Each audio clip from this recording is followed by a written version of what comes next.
Wow, look at this beautiful situation here. Well done. Yeah, when I get cool, I'll make some graphics, but I don't know how to do that. You're doing great, sweetie. Or I could also go Okay. on Fiverr and pay someone to do it. All right, we are recording. And everyone gets a point of inspiration. Thanks for being here. Sorry I sound congested. It's because I'm congested. If you need a break, just holler. I'm going to take a group pic on Zoom. Bryce, can you go ahead and get that camera back up, baby? 1, 2, 3. Excellent. I love that for us. We're so handsome. Very cool. I feel like I look like shit right now, so I don't know. You look beautiful, baby. I'm just staring at my video here, and I'm like, I look like I just woke up because I did. Yeah, you can turn that off if it's distracting. Not that okay. Here we go. Last time we played, you all reunited in the town of Tourmaline at the Blue Clam. You shared some drinks, caught each other up a bit, discussed an alliance with the town children urchins known as the Hellions, planned a concert, and sort of, mutually discussed the pain that is having guards tagging along with you all day. You guys also discussed Beery's day of midwifery and Skywatcher's interaction with some awakened reindeer, particularly one by the name of Wally. A blizzard descended on the town, and you all decided to rest and stay put until the next day. You did just that. You woke very early and readied yourselves. Said goodbye to the inn owner, Marta, and took your axe beaks and hit the trail to Lonelywood. After about 10 minutes of travel or so, you encountered Wally and his herd of 15 other reindeer. Skywatcher has had purchased rations for them, and you guys had some talks with these reindeer. You found out that they had been awakened by a druid named Onga, that had told them to go out and help others, spread goodwill, and be kind.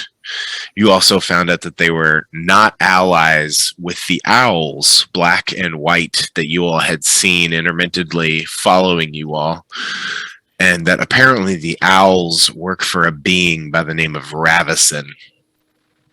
After eating all the food available, that Skywatcher had purchased, they offered to escort you all to Lonelywood. After 20 more minutes or so of axe-beak travel, the reindeer suddenly departed in fear, and you all saw a polar bear ahead of you in the road. Combat popped off quick. The polar bear sent by Ravison attacked along with a pack of 8 wolves and a saber-toothed tiger. They were all sentient, speaking in common, and working together to first attack the axe beaks, and then you all. It was a tense fight. Spells were flung, arrows shot. There was much confusion. As the fight progressed, a bright light had been moving towards you all from Lonelywood Forest, and you all watched in horror as this being jumped down with its first round of combat, knocking out and petrifying your ally Bash. The rest of the combat was intense. Axebeak's going down, Skywatcher nearly meeting the same fate as Bash. Drea showed up and unloaded their arrows on the enemies from the back of Tilda, their lynx. And finally, once all the enemies were killed or dispatched and the battle concluded, Jasper briefly saw a black owl fleeing away from this battlefield into the forest. Beery, using her healing abilities, managed to save the lives of 2 Axebeaks. Her own had fled, and Bash's had died. Drea offered to go back to Tourmaline and get some dog sleds to help collect the frozen Bash and dead animals. and also offered to collect Beery's axe beak that had fled. And then they departed. As you all set up a tent, Beery revealed to you all that the 8-foot tall, undead, light shedding being that you all had fought and that had taken down Bash. It was the body of a man named Gaspar Quithel, who had been sacrificed in the Bryn Shander human sacrificial lottery to Auril the Frostmaiden. So you all settled him for a short rest while Jasper climbed up a bit and hid in the snow while keeping watch. It's going to be it ends up being about 2 hours before Drea returns. Is there anything you all would like to do in the meanwhile while you wait? Well, so Jesse, you're muted if you're talking. Jasper, helps put the tent up. He doesn't really say a whole lot, but he's like aggressively, jamming the stakes in the ground. And he looks generally kind of pissed. And he just like helps finish putting that tent up. And he's like, "I'll see y'all. I'll be back in a little bit. I'm just gonna kind of stay watch." And then you don't really see him for a little bit. Probably after about 45 minutes. He will use his telepathy to connect with Skywatcher. Skywatcher, you hear the voice of Jasper straight into your mind as you meditate. Hey, don't be mad. I'm only talking to you right now. But seeing as how Bash just got turned to a fucking ice cube, there is some information that I have been meaning to tell you. And I didn't really have a good time to say it. But, I could be turned to an ice cube after we leave this tent. So, that when you told that story about how you were, reborn into this body or whatever, I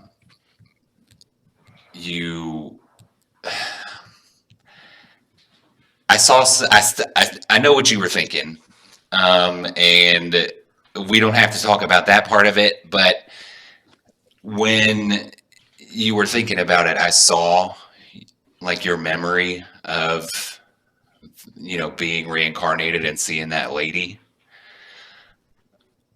And that was Anga, man. I have seen her before in another mind, so I'm familiar with what she looks like. And goddamn you, boy! That you were brought back by the same person that made Wally smart, and the same person that my buddy Bola is being trained by. And I feel like this is a really weird coincidence, but I didn't want something to happen to me and me not be able to tell you that. Skywatcher, you hear all this in your mind. You can respond back to it with your own mind if you'd like. You don't have to speak out loud. Okay. Are they? Is everybody in the tent with us right now? Or we're in the tent, right? Jasper is outside the tent taking watch up above. In the tent with you right now is Beery, who's doing a little baking, Corpse Grinder, who's just kind of like picking away on his cittern, and BB, who's like clung to his teddy bear, and he's just sort of sleeping next to Beery. All right. Yeah, I guess I'll respond via mind then. Telepathy. What I'm hearing is that you looked into my mind without permission. Is that? Yeah, I mean, if that's the part of this that you want to focus on, then yeah. I said, like I said, we could maybe talk about that later. But this was before we had the consent conversation. So, the lines were drawn afterwards, but yes, I did. do that. All right. Yeah. Can you sigh in a voice? Oh yeah, you thought? can definitely mentally sigh. I do it all the time. Right. Well, that's interesting news regardless, I guess.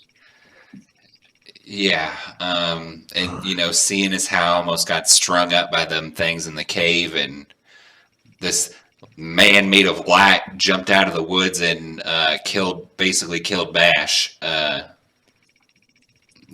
didn't want to wait until I could say that to you in private. Well, at least you told me. Yeah, so now I'm just gonna, go find another one of those things, and then we don't have to talk about the part where I read your mind. You can just turn me into an ice cube. I don't want you to turn into an ice cube. Just want you to stay the fuck out of my mind. Trust me, I don't want to know these things. But yeah. Meanwhile, this is happening. About 30 minutes have passed. Beery, you had said you were going to send a message to Drea. I don't know if you still want to do that. Oh, You had said that you were going to, 30 minutes after, just to see where they were at. I remember that now. Yes, I'll just say, "Hey, Drea, just checking in. Have you made it to town yet?" Excellent. Right away back, you get made it to town, speaking to Oris. We're making a plan. Found your axe beak. Be back soon with the sleds. Stay there. Stay safe. Great. Everything's going well with Drea, you guys. So a bit more time passes. You can bake some treats if you'd like. Sky Shadow and your meditation and resting, you get your wild shapes back. If any of you all need to roll hit die, you can do that. But you've at least completed one short rest, and it's another hour or so before Drea will arrive. Is there anything else you all want to do, or do you just want to fast forward? If anybody is rolling hit dice, they get an extra D8 from my treats. Can I just look around and just see if I see anything? Yeah, roll a perception check. Cool. 11. It's real. The sun is starting to come up for the day, as it does around 10 a.m. It's 9 now, so it's just barely starting to get bright. As you sit there buried in the snow, you look over and see that there's a chwinga that is just sort of watching you, bouncing its head back and forth. Okay, so Jasper will raise his hand and kind of show it the bracelet, and kind of whistle, and then will do a telepathy to Beery and just say, "Hey, tell them that there's a Schwinga out here. I'm gonna try to see what I can do." And then Jasper? yeah, Jasper speaks directly into your mind. Yeah. Jasper says there's a Twingo outside, everyone. so he'll kind of do that. This one, as you see it, it's got a little dress of pine needles, and it seems to be wearing a little pine needle hat. And it just seems to just be checking you out, just looking at what you're doing. You notice it, show your little bracelet to it. It seems neutral in response to that. Cool. Is it doing a little dance watching me, or is it turning its head, trying to figure out what I'm doing? It's sort of just moving its head back and forth. Okay, well, he'll do that, and then kind of... Oh, man, I can't I can't play the flute. I could. You could if you wanted to. Yeah. So Jasper will just kind of pull out his pan flute. Yeah, you pull some of your scarves away and like take off your gloves and get the pan flute out. Yeah. And we'll just so lightly just kind of play like kind of A little song. yeah, just like a little baby. You all hear a little pan flute tooting from up above you while you're in this tent. Go ahead and roll a performance check for me, bud. All right. Going purple. Natural 20. Really? Yes. Wowee, bud. Wow. Well, you start playing this song, and it starts sort of like dancing along to the beat, and then it sort of like disappears and reappears on your knee, and then it disappears and reappears like on your head, and then on the actual flute itself as you're playing it. It seems to really be digging this whole vibe. You all hear a wonderful little pan flute performance up above and outside the tent. Can I say that I used part of this natural 20 to like play it well, but as quietly as I could, so it's not just like a.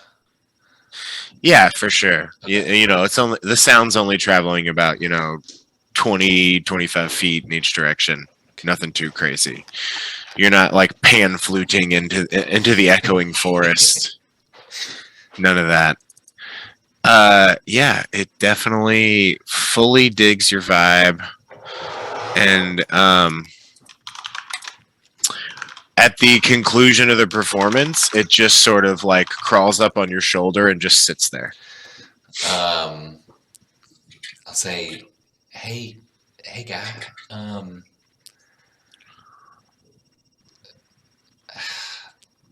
I don't know. Would you want to maybe like come on an adventure with me? I have a friend that's really interested in meeting you. Yeah, are you like doing this trying to do this like telepathy, Well, I or don't know like if I should. like trying every? Oh, okay. Well, so you're just saying it actually, out loud. No. Yeah, I want to do it with telepathy for sure. Okay, 1 second. Let me get this book to a proper page here. Specifically for my. You roll persuasion. I'd say you'd have advantage after that performance you just did. Very cool. Ooh.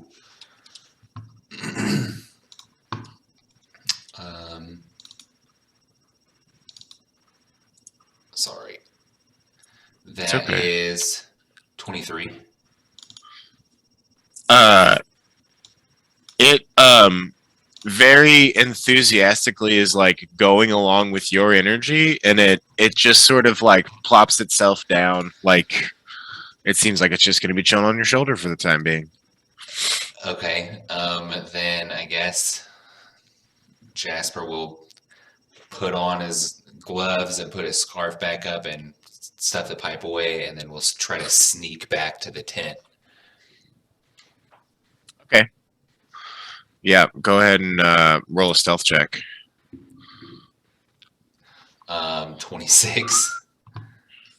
Yeah, you can, as silently and quietly as you'd like, just be at that door. Yeah, I mean he's just gonna kind of tap on the door a little bit so they know, like hey, I'm coming in, and then I'll just like come in the tent, however the door works. As you all are hanging out, Jasper comes in and you see this little Chwinga wearing a little pine needle dress on that's just sort of sitting on his shoulder, relaxing. Hey, look who I got. Oh, look, he's so cute. I love your little dress. It just sort of does this head nod back and forth. Can Jasper kind of like try to kind of scratch under its chin, and like will it would allow me to. It sort of like grabs your thumb or your finger and like does like a handshake to it. Okay. Are you gonna sell it to that lady? I mean, I was maybe gonna like show it to her, and if it didn't just poof out of existence, then maybe it would let her study it. Yeah. But I mean, if it Yeah. doesn't want to be here, it doesn't have to If be. it doesn't, right? Well, excellent. You have made, for the time being at least, an ally of this little Chwinga boy. He just seems to be hanging out with you. Is there anything else you all would like to accomplish? If not, it's quite all right. I guess while Jasper is in the tent again, he will say, "Hey, Beery, do you think maybe you could like help me talk to Drea about maybe getting some training or something?" Oh, certainly. Dre is a very approachable person. I'm sure they would have no problem training you. Do they do that kind of thing? Are they like a Elliot, does Beery know if Drea does any training for other ranger type folk? You've definitely not like seen them specifically be like, "Oh, I'm training this person. We're going out here and doing this." You do know that they're fairly patient and very knowledgeable about what they do. So, worth an ask. They're definitely like friendly enough and have a patience and tolerance of people that you think that they might make a good teacher. Beery says all that in Beery words. Yeah, well? for sure. I've already used the sending stone for today, but I'm sure they'll be back soon. They Yeah, were you already know, in town. they're on the way. Okay.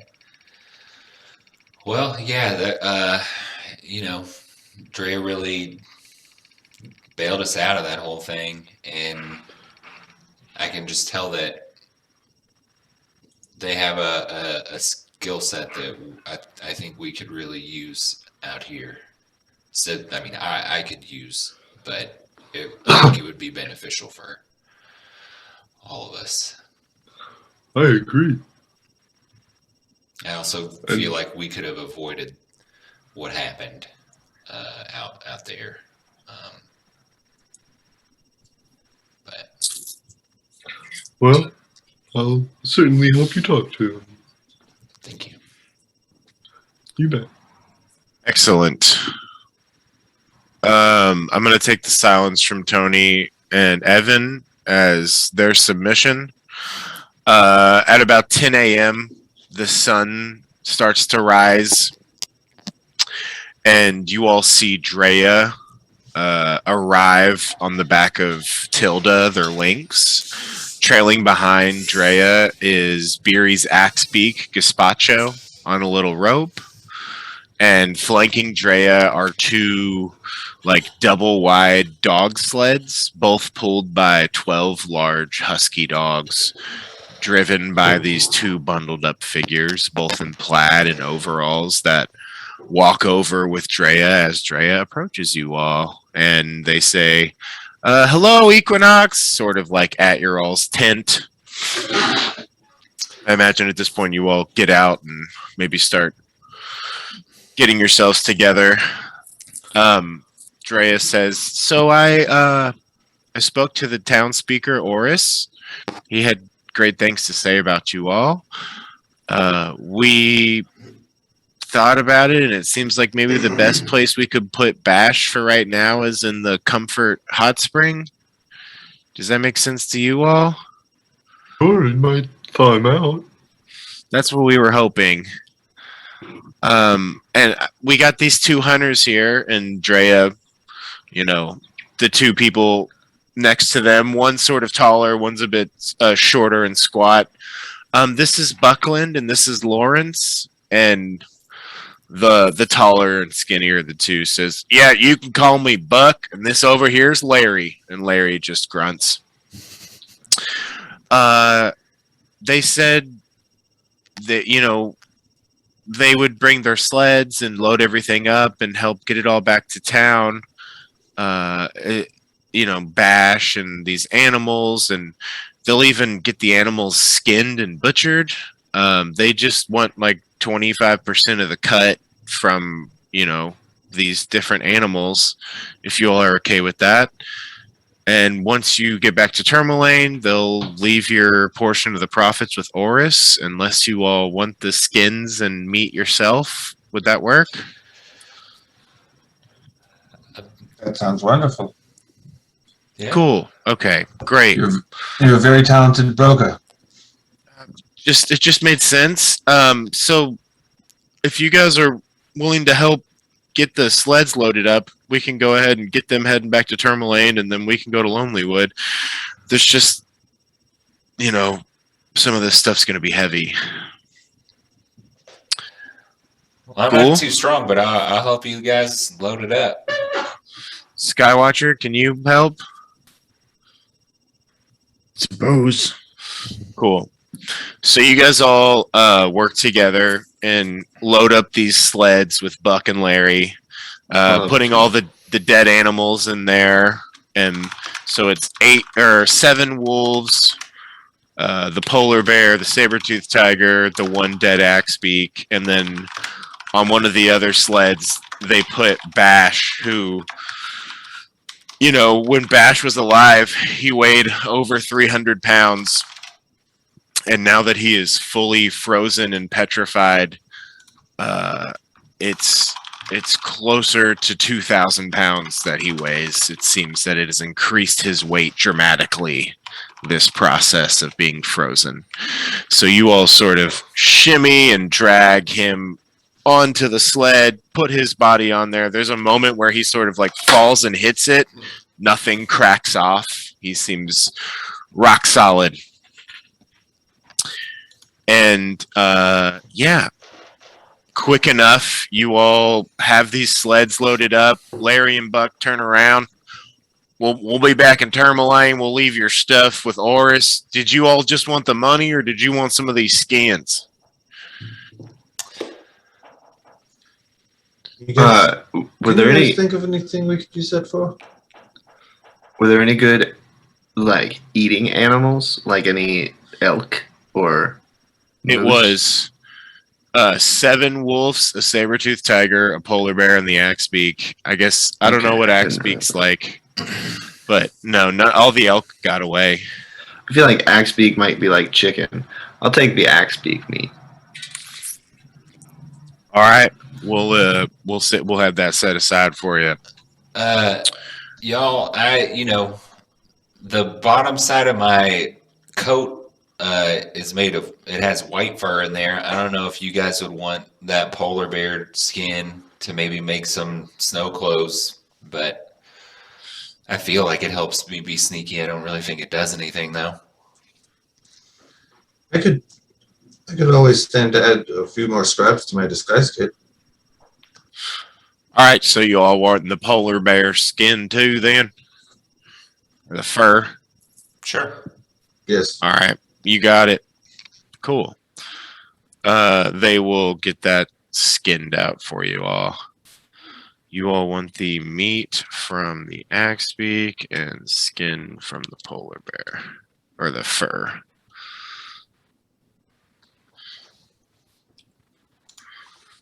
And we're selling Cool, yes. Bash, right? Yeah, selling Bash. Yeah, Bash is gonna go to the hot spring. Maybe get melted there, hopefully. What was the name of it? The Comfort Hot Spring?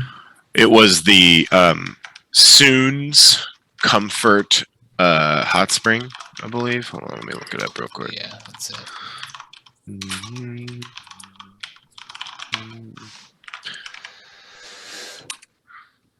It is the Soon's Comfort Hot Spring. It's run by Amala Bilhar. It's in the document. Yeah. I'm sure I've got it in minutes. Very cool. Okay. Once Buck and Larry get loaded up, figure out what y'all are doing, they take off back for Tourmaline, and Drea says, "So I think I'm gonna stay with you all for a bit, if that's okay. I think I'm supposed to help you all. I just this reoccurring dream. It finally, drove me to come and see you all. Yeah, Having a dream? yeah. I woke up at like 3 in the morning today, and it felt like I was being yelled at to head to Lonelywood, and so I made some quick plans. Luckily, Nary across the street gets up super early. I talked to him. Tilna's staying with him, and I got on the road super soon. When I sent you that message, Beery, I was actually already on the way. And I hit Tourmaline, found out you all weren't there, and kept going. And yeah, the timing was crazy. But I made it. Beery, that thing down there, Andrea gestures to the undead, formerly glowing, now fully iced creature. I've seen those around the Dale. We call them lightwalkers. They're so bright that they're kind of just easy to avoid. Because, I saw them the first time, and I was like, "There's nothing that thing is that I want anything to deal with." So I've just avoided them or snuck around. I'm sorry I didn't say anything. I didn't know. I've only ever really seen them just wandering out in the tundra. And yeah, I don't know. Did you get any sort of read off of that thing? Well, I don't know if you knew him, but the last unlucky winner of our lottery was Gaspar Quiethel. If you remember, he Yeah. bore a striking resemblance. He was That the was my only first impression. furbulg in town. He stood out. Certainly. That's him? And Drea goes up and fully takes in the measure of him because he was 8 feet tall. Mm-hmm. That was one of the sacrifices. Beery, I've only been seeing these things for the past 7 months or so, which is when the sacrifices started. If each of the human sacrifices there's 3 towns, 7 months. There might be 20 more of these out there.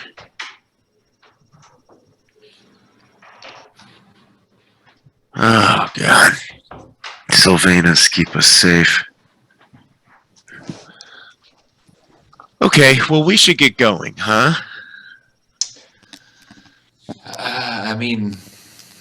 Yeah, so I guess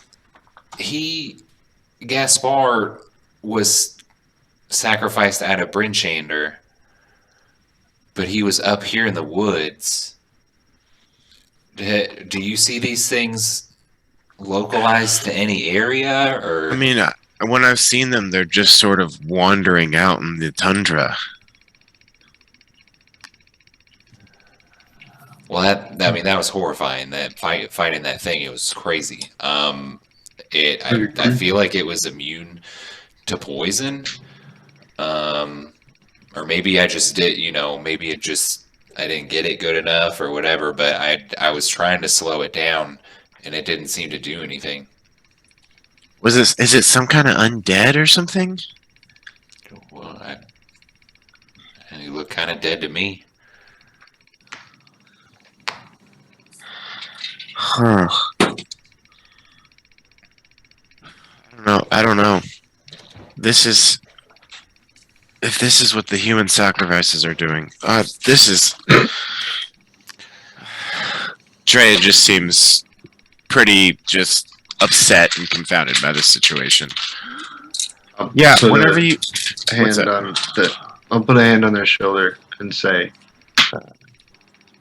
"Yes, I understand how you feel.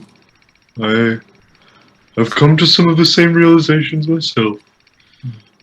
Well, you know, regardless, I've not seen those things in a town, so let's get on. Do you all need help packing up your tent or anything? I mean, it'll only make it Fine. faster, but we can do it. Cool. You guys quickly get everything packed up. You see that, you know, Bash has been shipped away along with all the other animals with Buck and Larry.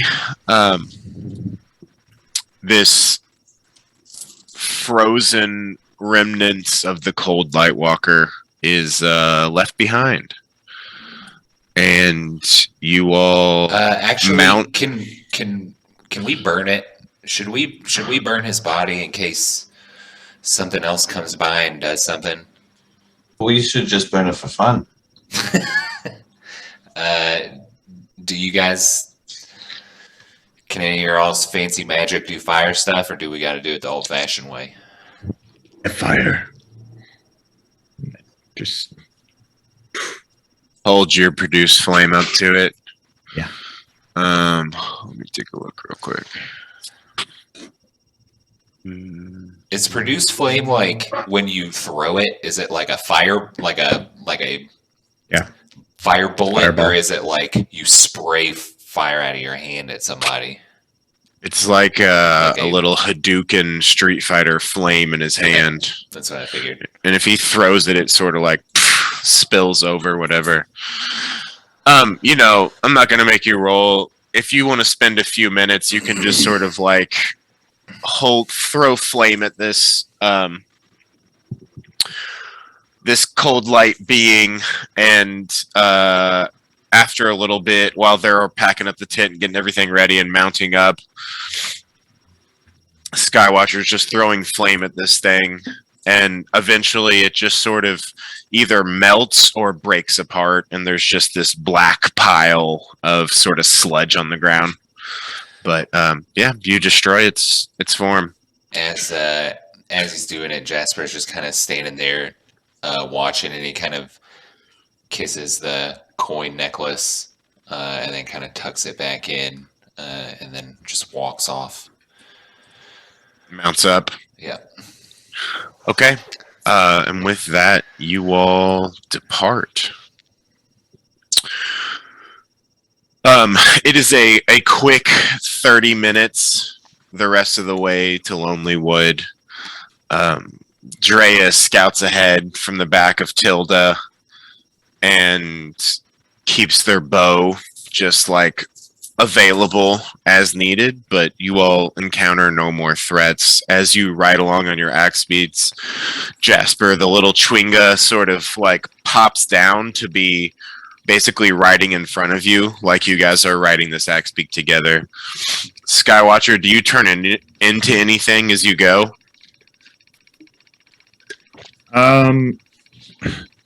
Everybody else is on axe beaks. Yeah. Yeah, I'm gonna go ahead and turn into a dire wolf.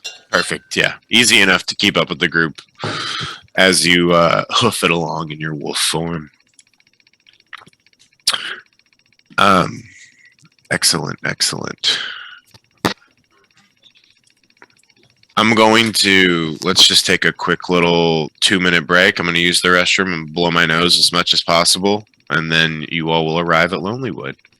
The town sigil, which you all see as you approach, and a little bit of art of the town, as you all can see on roll 20. You all come up this forested way.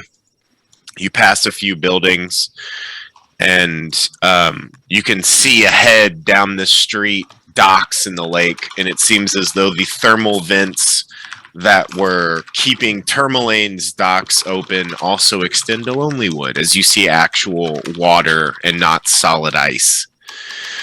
And as you all approach the town, you see a woman approaches the party as you all come in with your axe beaks, and you see pretty close to where you come in some stables. Do you guys want to stop and go ahead and pop off the axe beaks? Leave them here? Sure. For stabling? Cool. Easy enough. This sort of large, round human man takes them and says, be 5 silver for every day that they're here, so just whenever you want to pick them up, we'll take care of them, feed them, everything else. Thank you. And Thank you. as you all are getting them stabled, this woman who had just, as you all approach, there's like a sign that's like "Welcome to Lonelywood" with like the town seal underneath, the seal that I sent on WhatsApp there. And as you approach this woman with purple skin, she's got like horn stubs on her head, pink eyes with a purple pupil. She's got some hooves. She's wearing just a dress. You can see shoulders, legs, arms all showing. She seems utterly unbothered by the cold. She sort of finishes a cigarette, puts it out, and approaches the lot of you all. And she's like, well, look at you. She's spending a great deal of time just staring between Corpse Grinder and Jasper and says, you all new in town? With a little bit of a purr in her voice as like her tail sort of starts to sway back and forth. You all looking for a good time or a tour? Hey, my fair lady. Hello. We're actually looking for work. Oh, really? I'm looking for some work too. Oh, what do you do? I like to keep people's beds warm, as well as, show them around town whenever they're new here. Ah, an My innkeeper and a name's- tour guide. Yes, exactly. My name's Passion, by the way. Who are you all? We are Equinox. We're a traveling band. Oh, We're looking for. Maybe we could play a show in town. Are there any inns, bars, taverns? if for just as little as 2 gold, I could show you every sweet spot in this town. Would that be okay? I think we'll just find a way out. Thank you for your time. Good luck. Well, if you make your way to the Lucky Liar and you want to come see me, I'll be there. And she sort of walks off. Andrea's like, yeah, I can show us around town. We don't need her. That's fine. And Perhaps we should stay at her inn. Jasper definitely watches her leave. Beery, that she's a prostitute, Beery. She doesn't have an inn. Oh. There's actually Oh. there's actually not an inn in town. So I'll show you all around. And Drea starts leading you all. And they say, a lot of this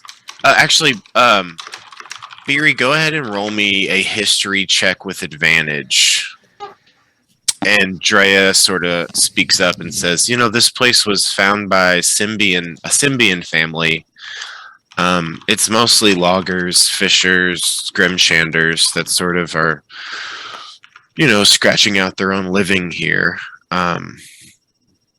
The oldest thing here actually is the docks. And you can see as you guys sort of move through this town close to the edge here, Drea says, you see these carvings, and on the actual docks, there's these columns that have this dragon, lion, and goat a chimera sort of creature. This was on the family that founded this place, their crest. And as you all sort of look around, a lot of the older buildings in town all bear this like carved imagery of these chimeras all over the place. And then Drea's like, probably half the people here are fishers. You know, they get it's still open over here on this side, so they still get the knucklehead trout, and you know, most of the rest of them are loggers, or they work on ships, build ships here.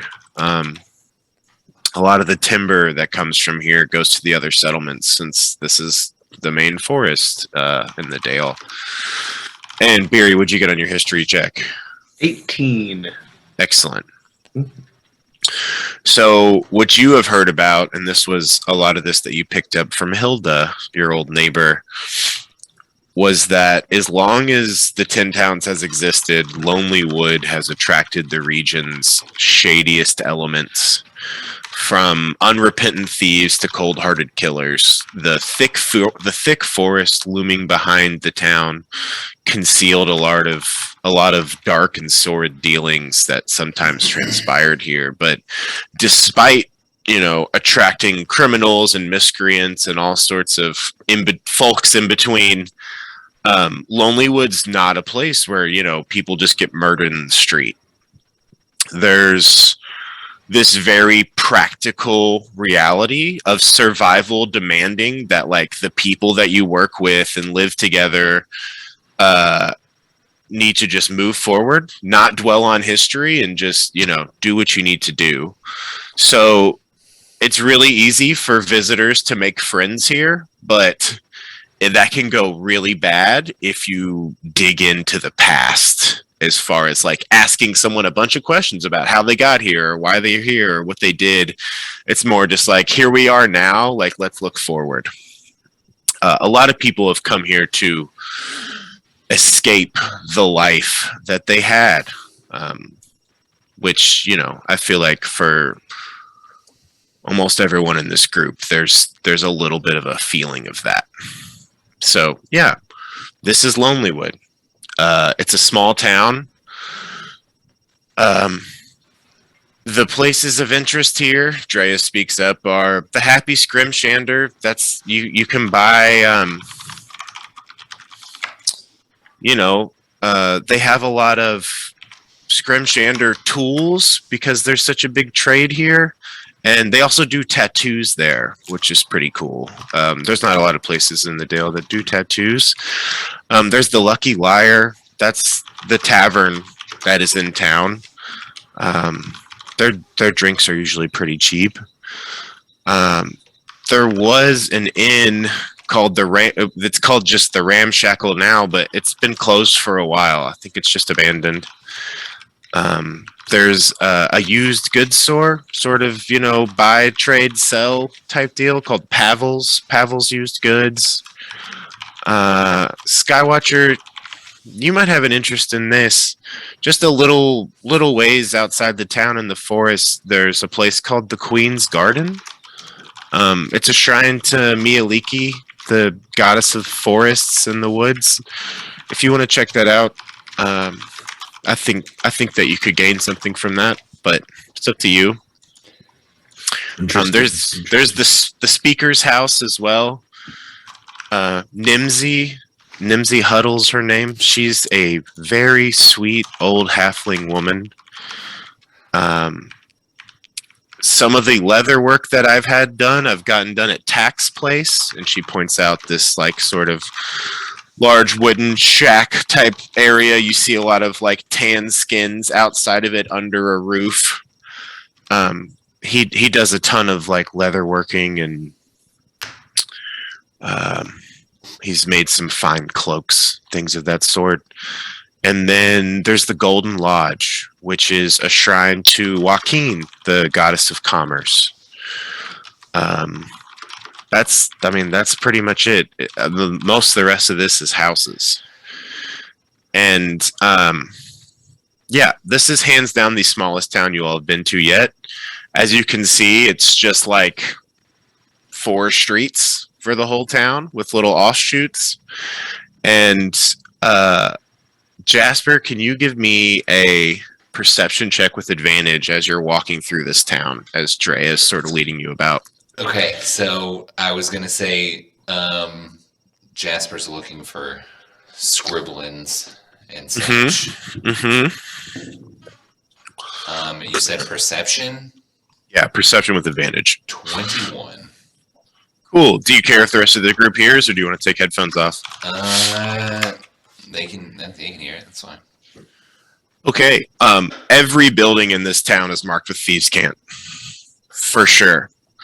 All of the residences that you pass have danger inside, protected, you're being watched. And half of them have like a sigil that's like town militia. So half of everyone that lives here is part of the army, you know, the army of the town. It's from what you see. And like Drea and Beery together know there's 100 people in this town. Like that's it. The Golden Lodge. No, let's skip that one.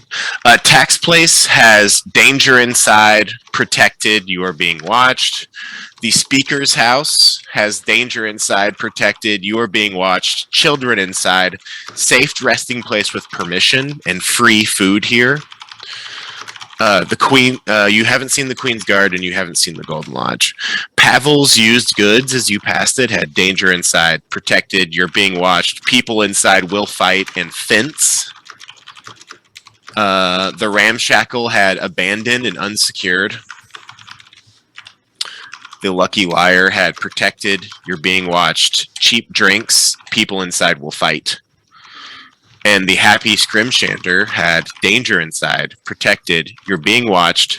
Tattoos available, poisons available for sale.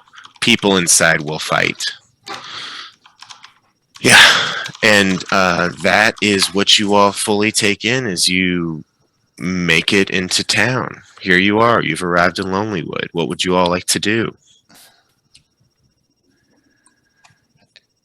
Jasper's just very distracted. It's like Dre's. He's just looking all over the place. He's just like reading, just like, oh my god, like. Yeah. Corpse Grinder wants to go ahead. Go for it. Corpse Grinder wants to just walk around and look for a building that looks like a central meeting place or a place to have a show, a bar or a town hall or something. That'd be the Lucky Liar. You feel like, yeah. Okay. It's over here on the north side of town. I'd like to go up to the Lucky Liar. Anyone else want to come with me? Try and pitch a show. Yeah, I mean, Sure. We can do that. That seems like the place. I might take a little trip over to that shrine. Yeah, we can do that. Go to the Queen's Garden. Yes. Yeah, for sure. Sounds nice. I think that'd be great. Okay, so it's about 10:30 a.m. Made it to town. Since it's that early, that means the sun is coming up, right? The sun is up. The sun rises at 10 and sets at 2. Do I see that fucking owl? Roll a perception check. I wanted to be looking out for that owl too. I haven't said anything because we haven't had any conversation time. But can he perceive with advantage? Yeah, for sure. You can both look, or Yeah. one of you can roll with advantage. I rolled a 16. Do you want to roll one or? I would think you should roll with advantage because I always roll badly. Yeah, 16 it is. Cool. You stop using the sunlight. It's reflecting off the water. Look around, and it's either not here or it's hiding really well. You don't see it right now. Okay.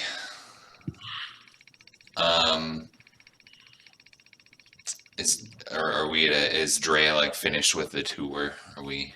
Yeah, I mean, Okay. they basically showed you every place in town that has a name because everything else is just residences. Jasper will kind of pull his axe beak up. Well, no, never You guys mind. have- We're off. off. Yeah, you guys already dropped them off. He'll kind of just They're- like walk up close to Dre and be like, Stables right there. does the name Ravison mean anything to you? Hmm.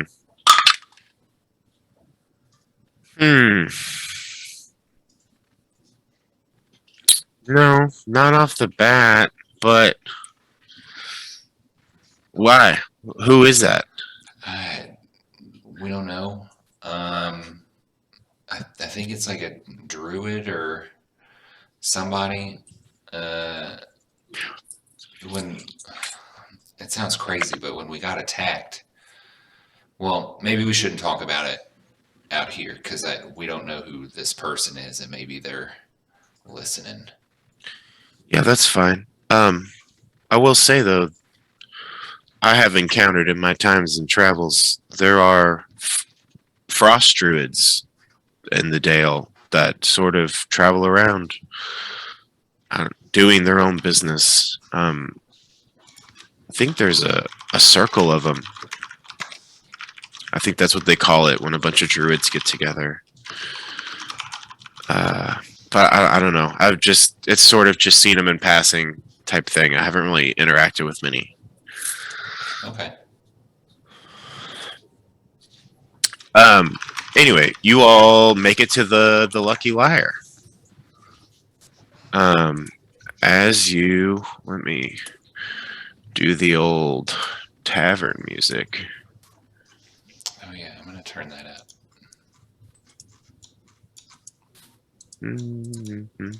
Actually, I can't hear it. Hear it a little bit. It's a good volume. So as you enter into this building, there's a fire going that's keeping the place warm. The tavern's bar is in the center of this common room, and there are stools and tables surrounding it. Across from the bar, there is this very sort of small stage area that's currently unoccupied. You can tell, and it makes sense right away, like this bar is built the way it is so that the bartender can see everything at all points in time, like look in any direction, just so that there's no sort of chicanery. The tavern's sturdy wood beams are engraved with these dragons and lions and goats and chimeric figures, as is common in Lonelywood. And you see some of them have like these bare-chested warriors fighting, dressed in these sort of gladiatorial outfits. The barkeep is a raven-haired human, and as you all approach or enter the bar, they sort of call over and hold on. Her. And she says, "Hello, welcome to the Lucky Liar. Please, what can I get for you?" And sort of gestures for you all to come up to the bar. You see that there's a handful of what looks like fishers and woodcutters that are just sort of here, either, having breakfast or having a drink for the day, whatever it may be. It's not too busy here. I will sit down at the bar and say, "Hey, we're a traveling musical band and a group of adventurers to boot. Our name's really? Equinox. Oh, excellent. We've played shows in a couple of the other towns. We just got to the Dale, but we were wondering if we could bring a crowd to your fine establishment." She sort of leans back, taking in this thought. Go ahead and roll me a perception check, or a persuasion check, if you'd like.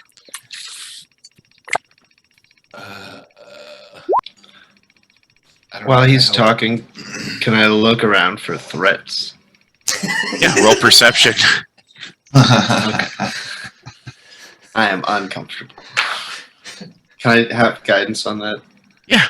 Cool. You say a quick prayer to Eldath as you just like clutch your rune and look around. I got a 22 on persuasion. The bartender says, "Oh, Well, that is quite the offer. My name is Dane, by the way. What was your name? My name is Black Raven Guard, but you can call me Corpse Grinder. Kind of my stage name.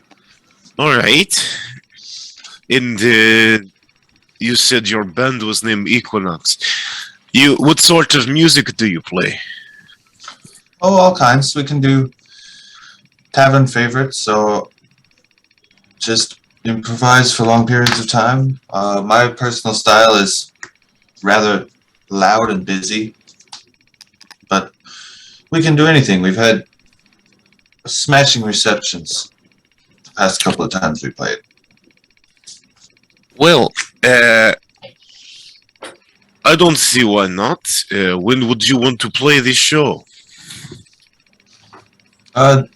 When's good for you? The next couple of days we'll probably be in town.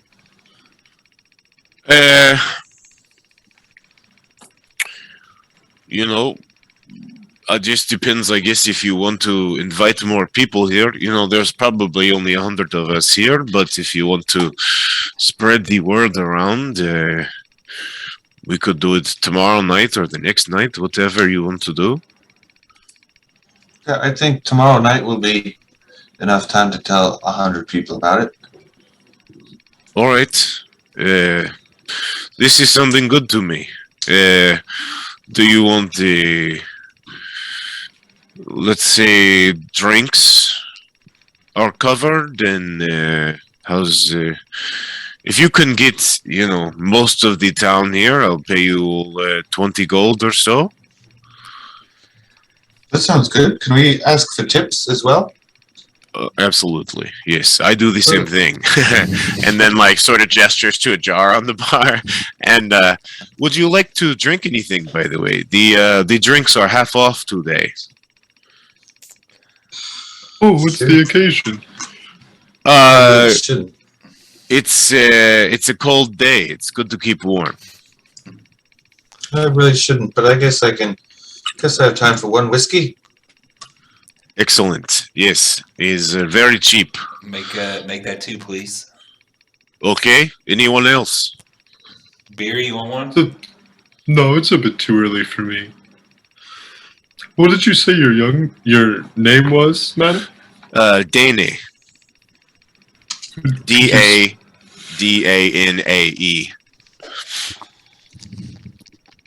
Sorry, I'm so congested, you all. There you go. All good. Excellent. So, it will, for 2 whiskeys, it will be 4 silver. Sir, and gesturing to Skywatcher, do you want a drink or apple or cider? Hey? Tony, are you there? You're muted, baby. No, I do not want to. No booze for you. No, nothing for me. Definitely not hay. Okay. And yeah, if you guys want to deduct the silver, she brings over these like pretty decently heavy pours. And as you all hang out for a minute and have your drink, you do see Passion, who greeted you on the edge of town, comes in and sits down at the bar and has a drink as well. Yeah. Jasper You will all- order a whiskey for Passion. And just kind of Slide it over her way. Yeah, just kind of nod and then go back to Excellent. just hanging out. After you do that, a few minutes later, she gets up and sits right next to you. Thank you for the drink. Oh, yeah, no problem. You know, I don't really know what we're getting into today, but you were the first person to greet us when we came into town, except for, I guess, that round stable guy, but I wasn't really paying attention to him, so. Hey, my name's Jasper. Hi, Jasper. I'm Passion. It's nice to meet you. It's very nice to meet you. Thank you for buying me, showing me a little bit of warmth and hospitality here. Yeah, you know, it's no problem. We're probably gonna play a concert here tomorrow, so if Oh, you know, maybe you'll be around. Are you all musicians? Yeah, some of us are. Oh, that's wonderful. Did we bring BB in here? Yeah, BB has just been clutching onto the teddy bear, and he's sort of had his hood up, and he just seems like he's depressed and bummed. He's being very quiet. He seems like a sad child who's just sort of holding on to his teddy bear. He's just sitting on the seat next to Beery. Okay. You guys have your drinks. You see, a few people hanging out, having some food, having some drinks. Maybe a game of cards is going on. A bit of time passes. Is there anything else you I all was would looking like? for. Oh, I yeah. was What'd looking you for get? Dangers. I got a 16. 16. It seems like you guys have come in here. You're spending money. You're bringing goodwill. That you sense no sort of threats about in this place. Is there thieves' cant in the bar? Yeah, it's Same stuff. similar, and it's all like hidden within the reason in the way that like there's all these carvings on all the buildings throughout town, and like the thieves' cant is hidden in the grooves of all of these different carvings, and it's the same thing in here, Okay. saying similar stuff. Very cool. Are you all in town just to be playing music, or is there another reason you have come? Hey, we're traveling adventurers too.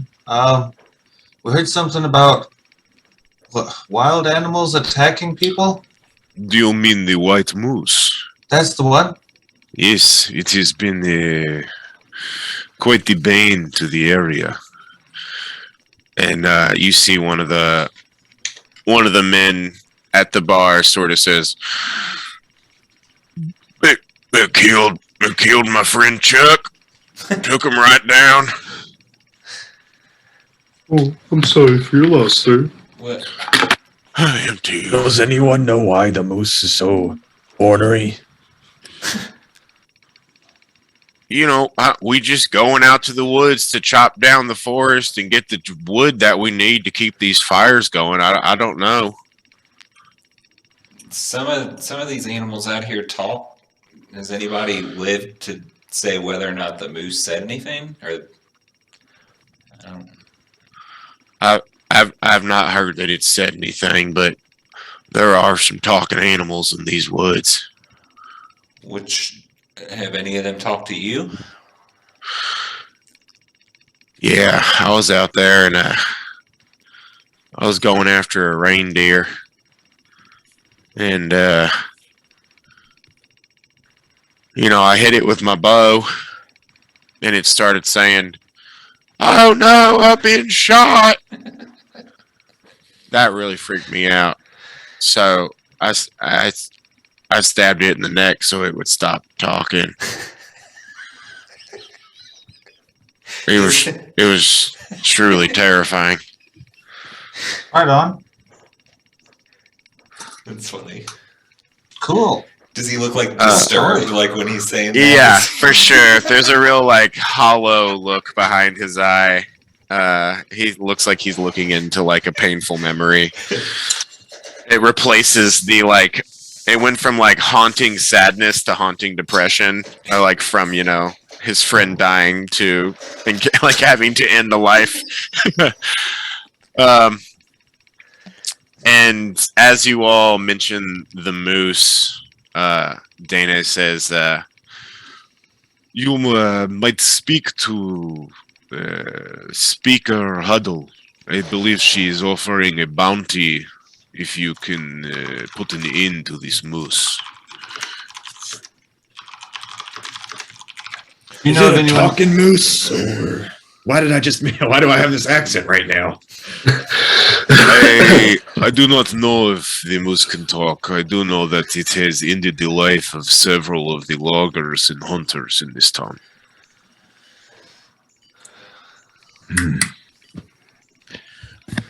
Well, we'll get to the bottom of it. Have no fear. Equinox is here. What do you guys think? This is good. Very good. Do you know of anyone else we could talk to for information about this white moose? besides Speaker Huddle? Hmm. As far as like what the moose has been doing, or Where to find it? well, I have heard it is in the wood here. It is a large wood, the Lonelywood forest.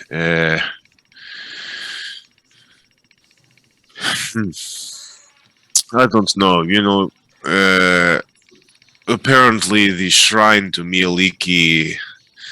There are some carvings in there about the forest. I did not understand it myself, but you might check out the Queen's Garden. All right. Will there be any more drinks for you all? No, we might be back later though. Excellent. Well, I shall prepare for the concert tomorrow. I will get some, I don't know, a bigger stage or something. We'll see what I can do. Is there any way we can help attract more people? Like talk to people before the show? Is there anyone we can, like a town crier we can contact? It's not really that sort of town. If people come to the bar, I will tell them you could. Passion sort of speaks up. She says, "Oh, I could spread the news around town. I could even go door to door." How much Yes. charge for that? I mean, if I was gonna go and knock on the door of every person in town, I feel like that's worth, 10 gold. It's like 100 people, a silver per person. I mean, I can pay for some of it. I mean, it can come out of band funds. 10 All right. gold to make more gold. Yeah, it's an investment for the future, You could get the entire town of Lonelywood here. I do not. It would be difficult to fit us all in here, but it might be doable. All right. All right, So- we can do 10 gold. Can we pay you after the show? Jasper will just give her 5. Just Half now, half later. sure. I mean, Sure. sure. Excellent. Yeah, Jasper gives her 5. Cool. You all pay Passion to go spread the word. She downs her drink and then says, "I've got some work to do," and walks out of the bar. I will turn back to the dude who just told us about his friend dying, whip out my citern, and say, "So what kind of songs do you like to hear? Power chord, presentation, shower of sparks."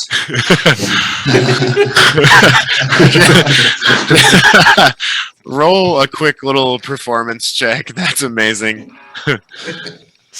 So let's talk about your depression. I got a natural 20. Well, Oh shit. Yeah, it's like as the sparks come out and you just like quickly power chord and then do a little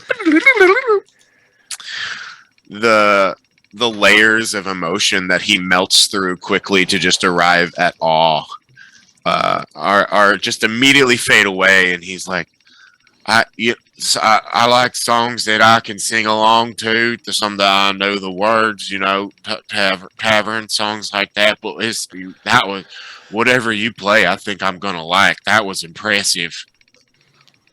hey, will you tell everybody that you know about how good the show tomorrow's going to be?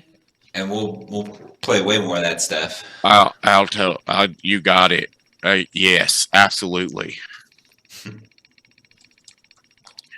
You wanna?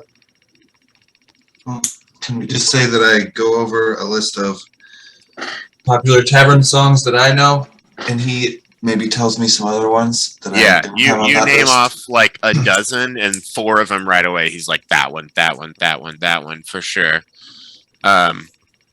You definitely like get a few tunes that he's a huge fan of. Sorry, I don't have my tavern song generator up, but there's some classics. Definitely playing Lonelywood. Oh yeah, Lonelywood. I think it'll actually work for every town. I think It's gonna be hard when you get to like Care Denival, Care Denival. But you know, yeah, it's working for a lot of them. Dugan's For Hall. sure. Dugan's Hall. Excellent. Yeah, we'll say you maybe like play a little ditty for a while, and it starts to definitely get the attention of the people that are in the bar. With your natural 20 just off the offhand, just quick performance that was like masterful and perfect. You're already like drumming up some support. Cool. So Passion and Charles the Hunter are spreading the word. I was gonna ask that guy's name. Charles the Hunter. Charles. His name is Charles, and his friend's name that died is Chuck. Chuck. Yeah. Chuck and Charles. They're buds. Chucky and Charlie. Okay, cool. Yeah, excellent. You drum up some support. Seems like some hubbub's already starting about the concert. You all finish your drinks. Do you all want to get another round or head out elsewhere? Hey, Danae, do you care if I put a sign outside about the show tomorrow? It'll go away after tonight, actually. Yes, if you have poster that you take down, that is fine. Whatever. Okay, I mean it'll be ink that disappears. I don't know what that means, but yes, that is fine. Cool, thanks. And Jasper will go outside real quick to just start doodling the Equinox logo. Yeah, and in Tourmaline, like one of the posters just slowly disappears as you start to draw it here now. Easy enough. You're able to make the logo real quick and maybe put like 10 Towns tour with Lonelywood and the date that that you're playing. Nice. It is currently it's about 12 p.m. or so on the 23rd of Marpanoth. There we go. Very cool.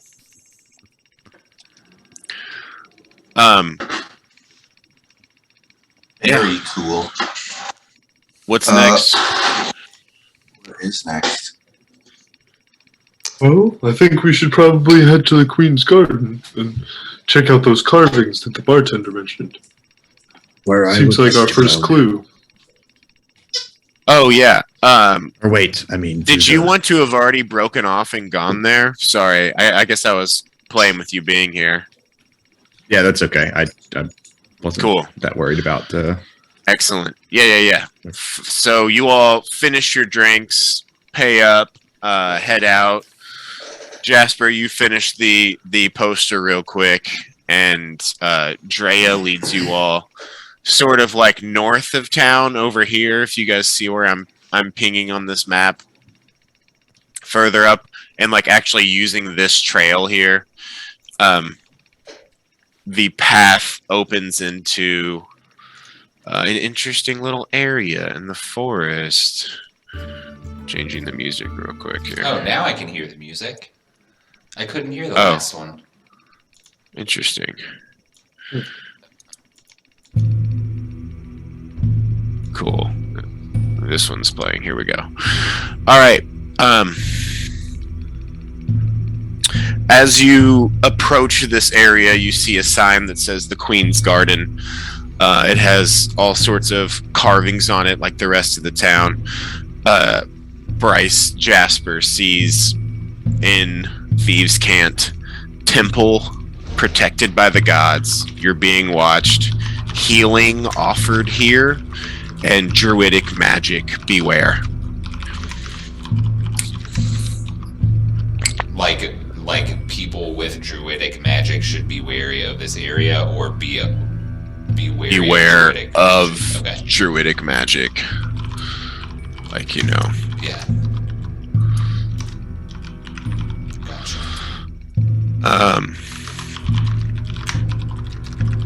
Can I look around for any animals that are watching us? Absolutely. Roll a perception check. Can I guide myself? Yeah, for sure. Natural 20. 27 total. Hell yeah. We're clapping Yeah, cheeks tonight. You all make your way out into this clearing a short distance from town. It is this garden shrine, and inside of a 15-foot circle of snow-covered grass stands this ancient, large, hollow tree stump, like almost like redwood size, that people could go inside and move around in. And engraved on the outside of the stump are peaceful scenes of like a unicorn striding through a forest with smaller animals nearby. And Beery, as they're sort of moving into this shrine area, looking around, you're like looking up in the trees, using what little sunlight you have. And I'll be damned if it isn't, 120 feet up or so, a black owl just sitting in the branches, watching you all up in a tree. Jasper, Yeah. our owl friend is back.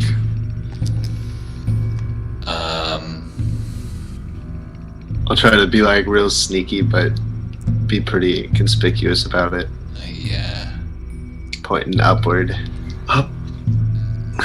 Okay. I guess.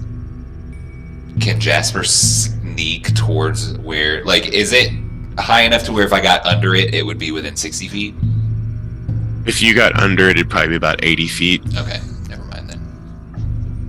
But if you were to like hide, and then, are you wanting to attack it? No.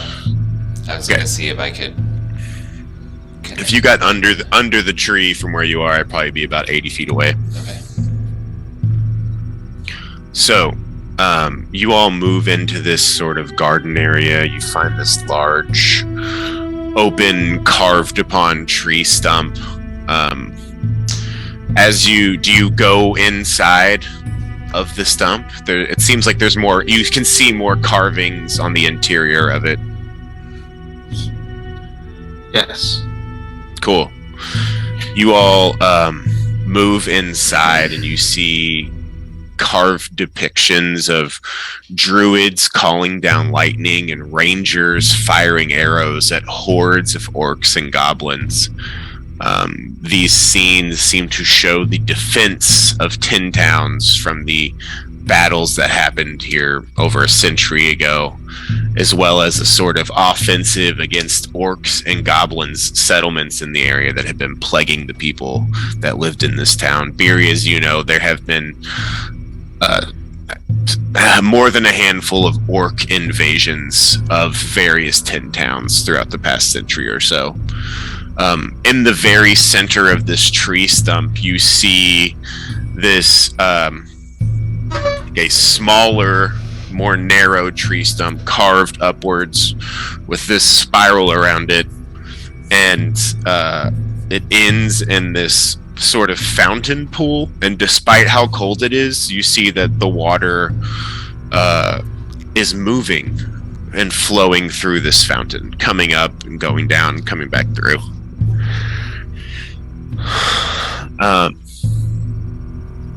Skywatcher, as you look around, go ahead and give me either a perception or survival check with advantage. I do said with advantage because I just rolled a 1. Like as you said that. So here we go. Did you get another Rolled one? a fucking 2. Do you want to One and use a your? 2. Do you want to I'm use gonna your use the point of inspiration? inspiration. Okay, Yeah. you can just reroll both. All right, that's fucking ridiculous. I rolled a 4 and a 5. Okay. What the fuck kind of rolling is this? Oh, I will hold on. say, as far as your studies went, probably the thing that you spent the least amount of time doing was actually studying the Druidic language. You know it, but it takes you a minute to sort of click and notice things. You follow some, much like the thieves can't, like there are hidden in the carvings of all of these scenes, druidic symbols that translate to like words and ideas that you understand. One that's all around this like scene of them fighting orcs is essentially being like, orcs and goblins are a plague to this area. If you see them, you should kill them. They don't belong in the Dale. It's very much like a call to action, being like, defend this territory. Orcs and goblins will lay waste to it. And some like petty ass druid in the past was like, fuck these dudes, kill them. Like it's like straight up wishing violence upon this group of people after they had like laid waste to so many parts of the Dale. That's one thing that you see. Another thing you see, and it's confusing because it's almost like a map made of words, is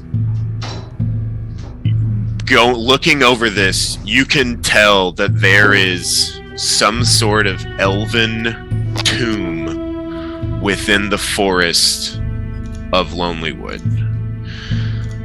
The difficult part, and this is where like the language barriers, trying to understand like how the words translate into the movement that they're telling you, is it seems like there is a degree of magic and shifting within the forest to sort of make it difficult for people to find this elven tomb.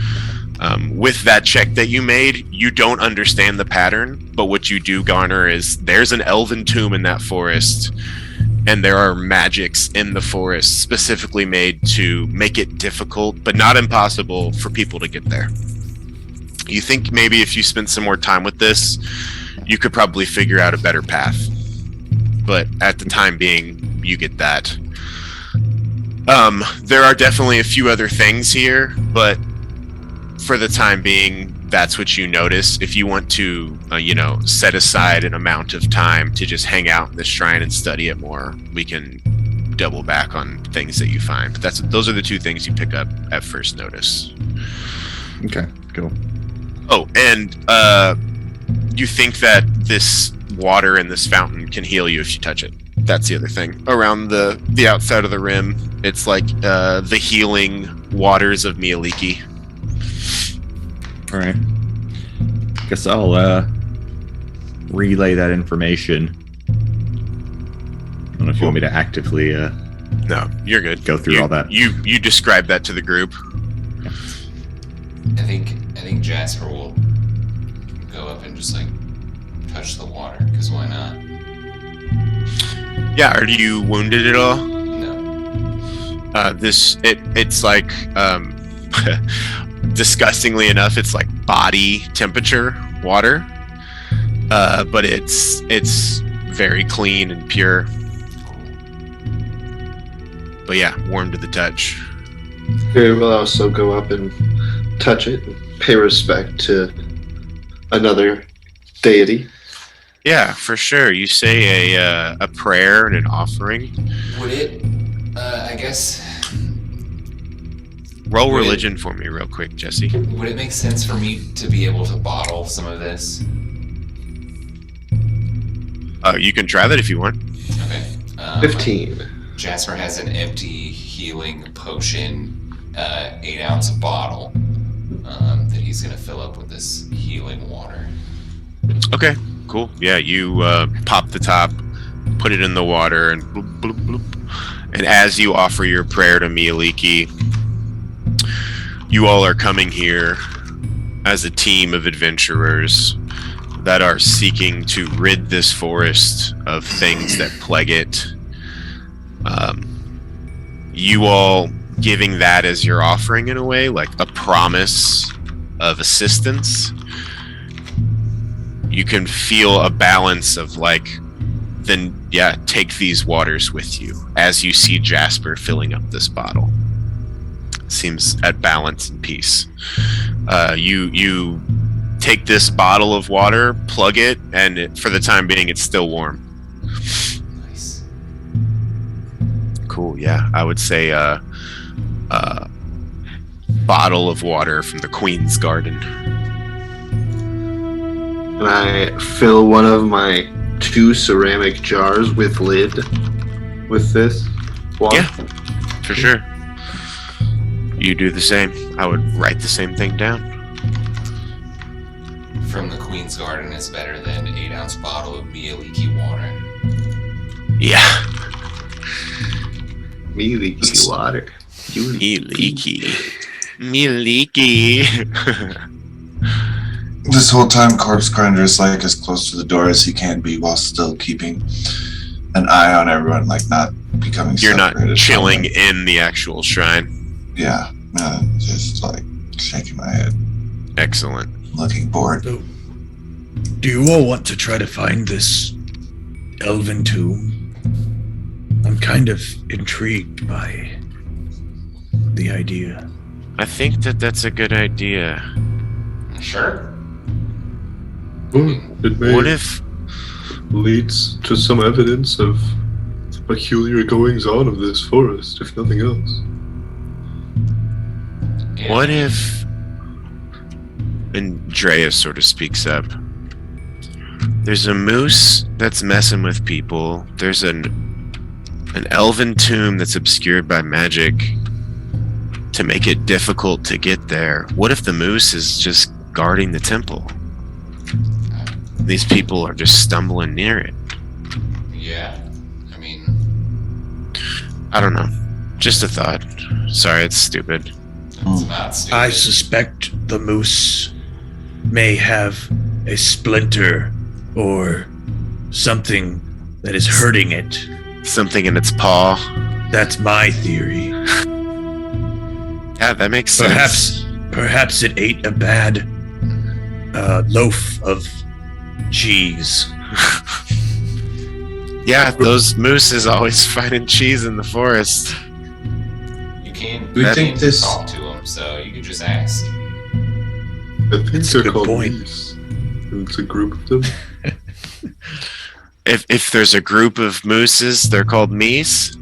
I think so. Like Mason? gooses, like geese. Yeah, sure, that makes sense.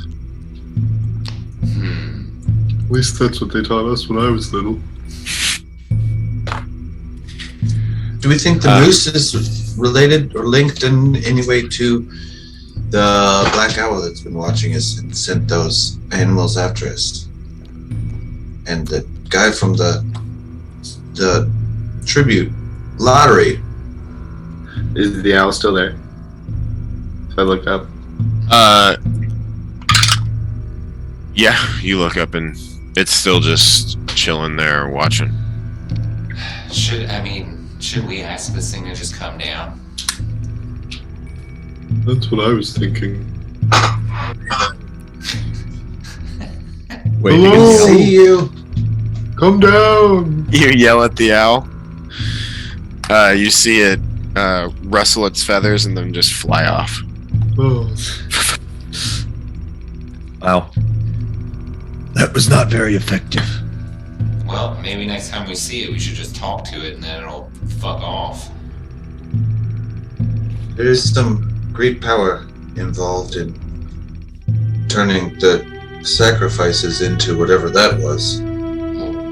If that owl is linked to it in some way, I think we should really track that down. Well, so this is the second that polar bear said, Ravison wanted us dead or whatever. And wasn't there another animal that said Ravison or I don't know. Anyway, what? we just need to find this person. This Ravison. Yeah, so guy. the name Ravison came up in the owl's head that you heard, and then you heard it again from Wally, That's kind what it of, was. and then you heard it again from the polar bear. Yeah, so we need to at least figure out who Ravison is.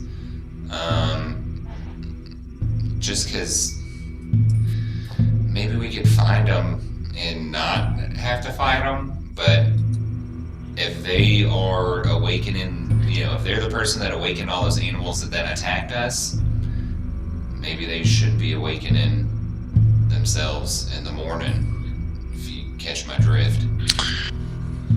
That was a good one. Barry didn't say that. Skywatcher, can you roll me like just a quick wisdom check? God damn. Let's see. That's gonna be 8. Oh, I've rolled You're so good. many. That's a 1, a 2, a 3, or a 1, a 2, 4, 5, and another 5. That sucks, dude. Sometimes Yeah. it's just not high, you know? Right? What are you gonna do? Nothing. Just keep rolling, baby. That's all you can do. Just Yeah. keep rolling. Just throw that dice in the garbage and then just get another one. It's multiple dice. Oh, wow. They're fucking bad right now. Well. For the time being, it feels like you've taken in what you can from this Queen's Shrine. The owl that was following you has flown away. Can I see if, from my own healing experience and ownership of holy water, if I know if this is holy water or if it's like works as a healing potion or what is up with this water that I've collected? Yeah, roll a quick little religion check. Guidance? Sure. Wahoo! I got a 2 on the dice, so guidance helps. Let's see. Yeah, I'm gonna go ahead and use my inspiration on that. That's a little better. Religion. 14. As you sort of look this over, smell it, feel the water, notice that after 15 minutes or so, it's not really cooled down too much. There's definitely magic that is inherently infused into this water.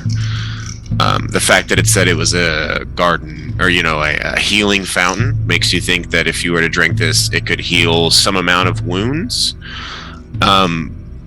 But due to the nature of it being in this divine shrine, you think that this could also double as holy water.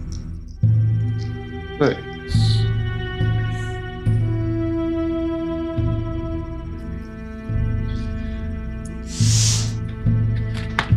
Cool. Thanks.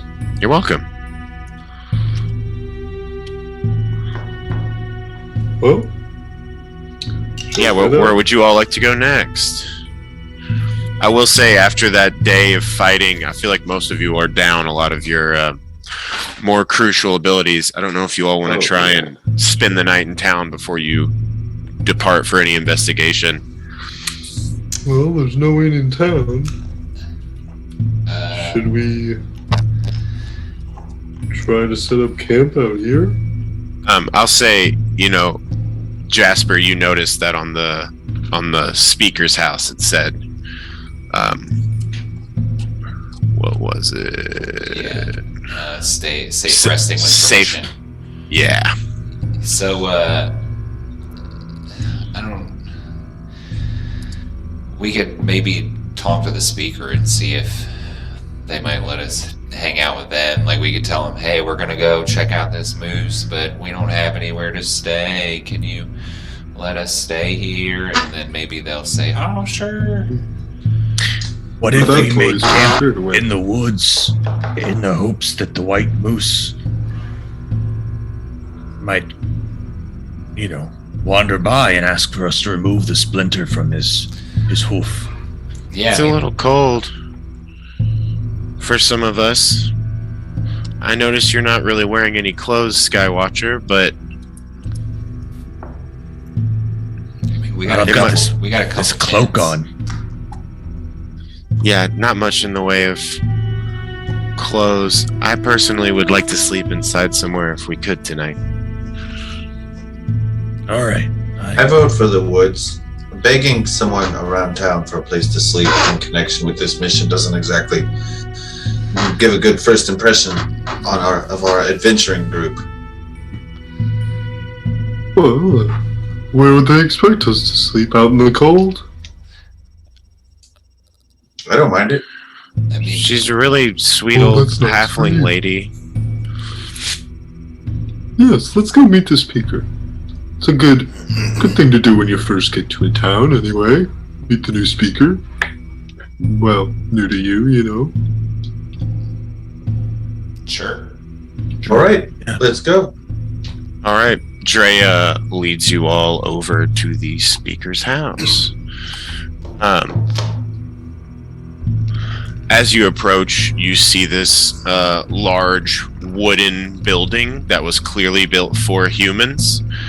And as you get close, you can smell the smoke from a chimney, but also it smells like cookies, like baked goods are sort of like wafting out of this place. And as you approach the door, you can hear what sounds like a handful of children inside, like playing is what it sounds like.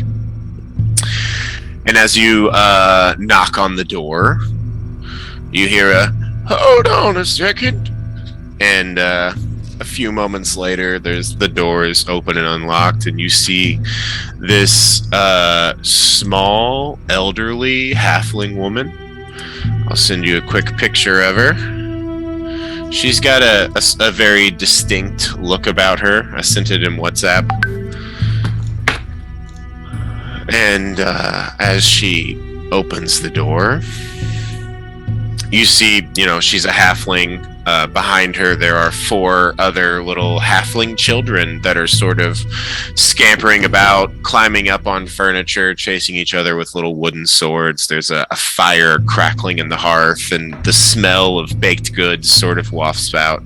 You see a lot of scrimshander artwork on the walls, a number of older portraits, one of what looks like a young halfling couple, and on a plaque you see just what looks like a prosthetic arm. And this old halfling woman greets you, and she says, "Why, hello, welcome to town. I'm Speaker Huddle. Who are you all?" We're an adventuring party. Doubles as a traveling band. Our name is Equinox. Pleasure to meet you. Oh, well, isn't that just great? Pleasure to meet you, too. You all introduce your various selves.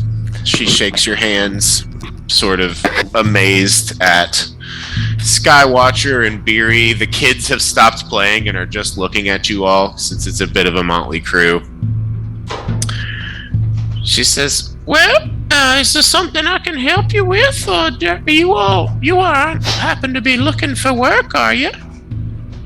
We are. Yes. We heard that you were looking for someone to take care of the problem you were having with the moose. Well, why don't you all come inside and get comfortable? I'll get you some cookies so we can get you warmed up. She opens the door. Do you all go in? Oh, that would be delightful. Yes, wholeheartedly.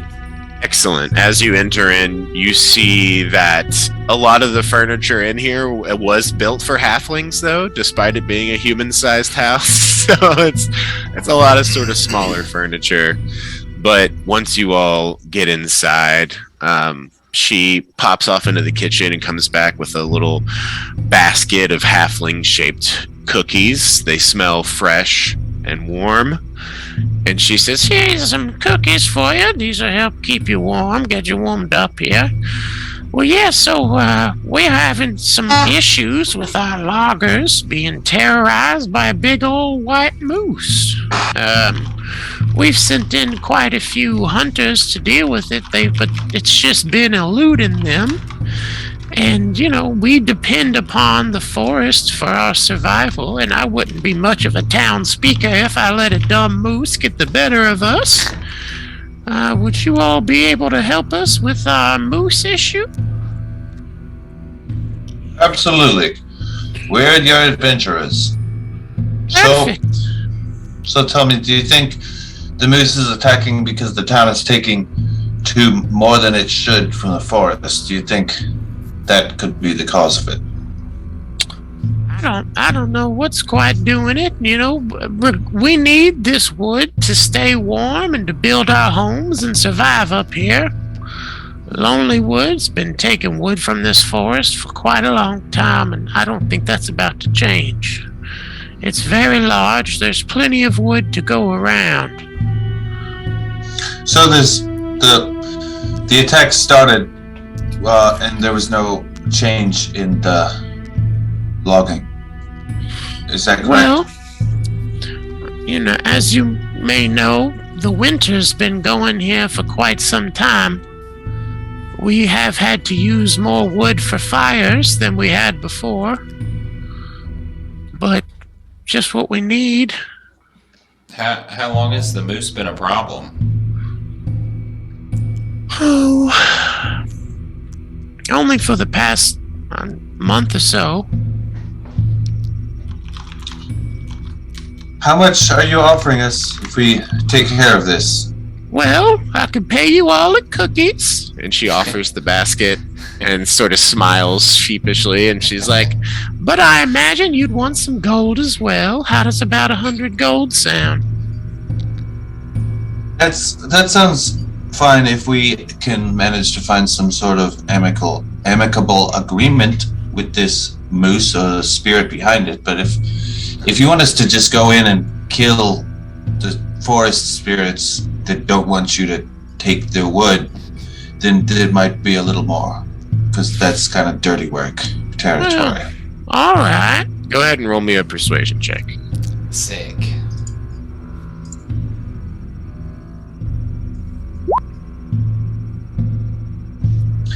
Ah, 25. I mean 24, sorry. Could probably go as high as 125 gold, but I could also offer you this. And she goes over and opens a desk and pulls out a piece of paperwork. She says, This is the deed to the Ramshackle Inn. I don't know if you all would have interest in having your own sort of inn here or headquarters if you're an adventuring party, but if you all can help us with this moose problem, 125 gold and the deed to an inn could be yours. And indeed. Indeed. You all are clever. But I have to let you know, though, I've offered this amount of money to other hunters, so if some other hunters get that moose first, the reward will be theirs. But I will say, on top of that, they haven't gotten it so far. Well, we act pretty swiftly. Can expect an update in a few days. Can you tell us anything about where we can find it? Or any clues at all? A lot. Well, we've been pulling from the middle and working our way out, so it's sort of, as far as I understand, midway into the forest is where they've been encountering this moose. which I would say, Skywatcher, it sort of clicks in your head like, middle of the forest is where you'd put a fucking elven temple.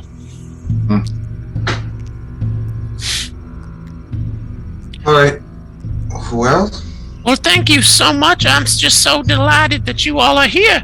I don't know, if you all don't have a place to stay, I could offer you the warmth of my loft. yes, That we would be would. lovely. Excellent. And if you all wouldn't mind, sorry, I should have said it earlier. This is Darcy, and this is Ants. This is Ulos, and this is Nerik. These are my grandchildren. This is And then- Phoebe. Hello, little ones. How are you doing? We're good. What? You're you an elephant? One I'm just a asks. Loxodon. Oh, are you a horse? No, I'm not a horse. Oh, okay. Excellent. Nerik, Ulos. What were those first two names I said? Darcy and Ants. Darcy and Ants, that's right. Excellent. Yeah, so you guys maybe enjoy some of these delicious gingerbread cookies. You see that, Beery, you see that she has a nice kitchen that's sort of, it's not exactly bursting to full with its pantries, but it's full enough. A pretty decent kitchen. I don't know if you'd want to, cook or something in here. She shows you all up to a loft area. Skywatcher, it seems like for you to get up there, it would take an amount of effort as a centaur. You could definitely get up there super quick as some sort of animal, but it's not impossible. There are rules for centaurs climbing stairs. It's just a very slow process. Nice. I mean, I'll just. Are we going to bed now? It's up to you. It's like that time, huh? It's like midday. If you guys want to, go to sleep so you can get up early and head out, you could. It's sort of whatever you want to do. You guys still have time if you want to explore more of the town, or if you guys want to just fast forward, we could do that as well. Yeah, I'd like to explore more around town. Oh, Pepper's pressing the spacebar. I'd like to check out that Scrimshanda place. That some fish bone art that I heard about on the way here. I'd like to see it. Yeah, you talking about the Happy Scrimshanda? Yes, that's the one. That's run by Iriscree. She's a bit quiet, but she's got a good amount of supplies there. She's got needles and paints and all sorts of things you'd use to do the carving. She's got some art there as well, and she also does tattoos. I even got one. And she sort of like pulls her dress aside, and you see a little heart on her collarbone. That's cute. Thank you. So are a lot of people in this town Scrimshandas? Not too many, but there's certainly a lot of fishermen here catching those, and then people will come here, get some of the fish, and get some tools from Iriscree. I'd probably say there's 5 to 10 in town. They can kind of come and go with the seasons a little bit. I think you glitched out for me. Did you say anything important, or just the customers come in and out with the seasons? She said that there's probably like 5 or so Scrimshanders in town. Okay.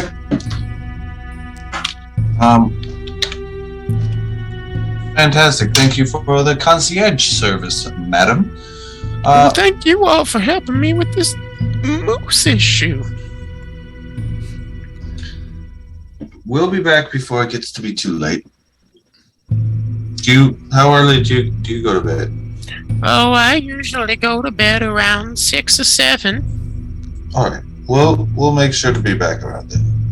I appreciate that. You all are sweeties. Your family seems very nice.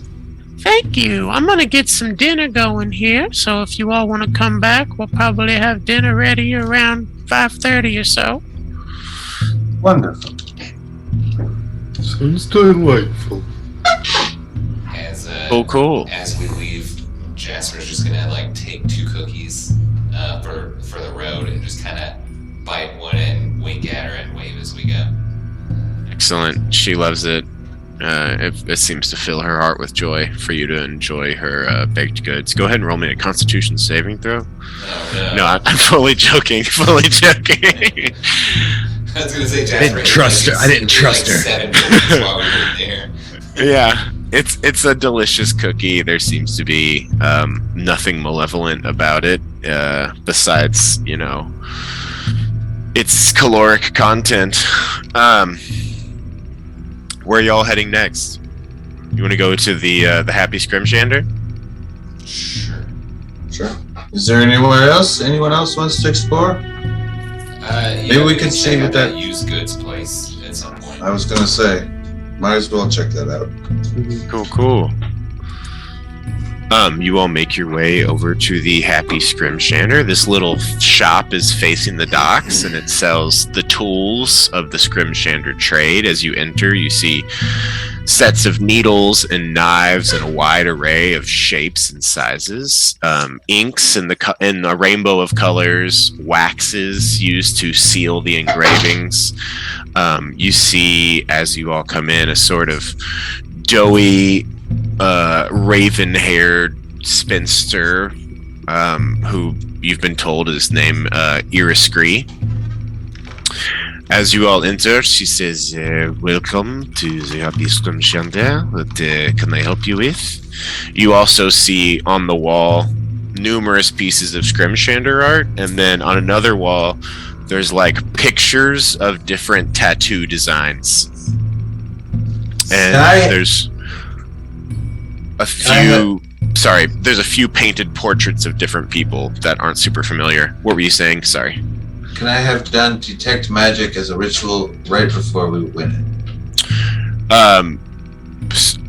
Yeah, so we can say maybe you did that over at the speaker's house, finished it, and then started your walkover. Is that cool? Yeah.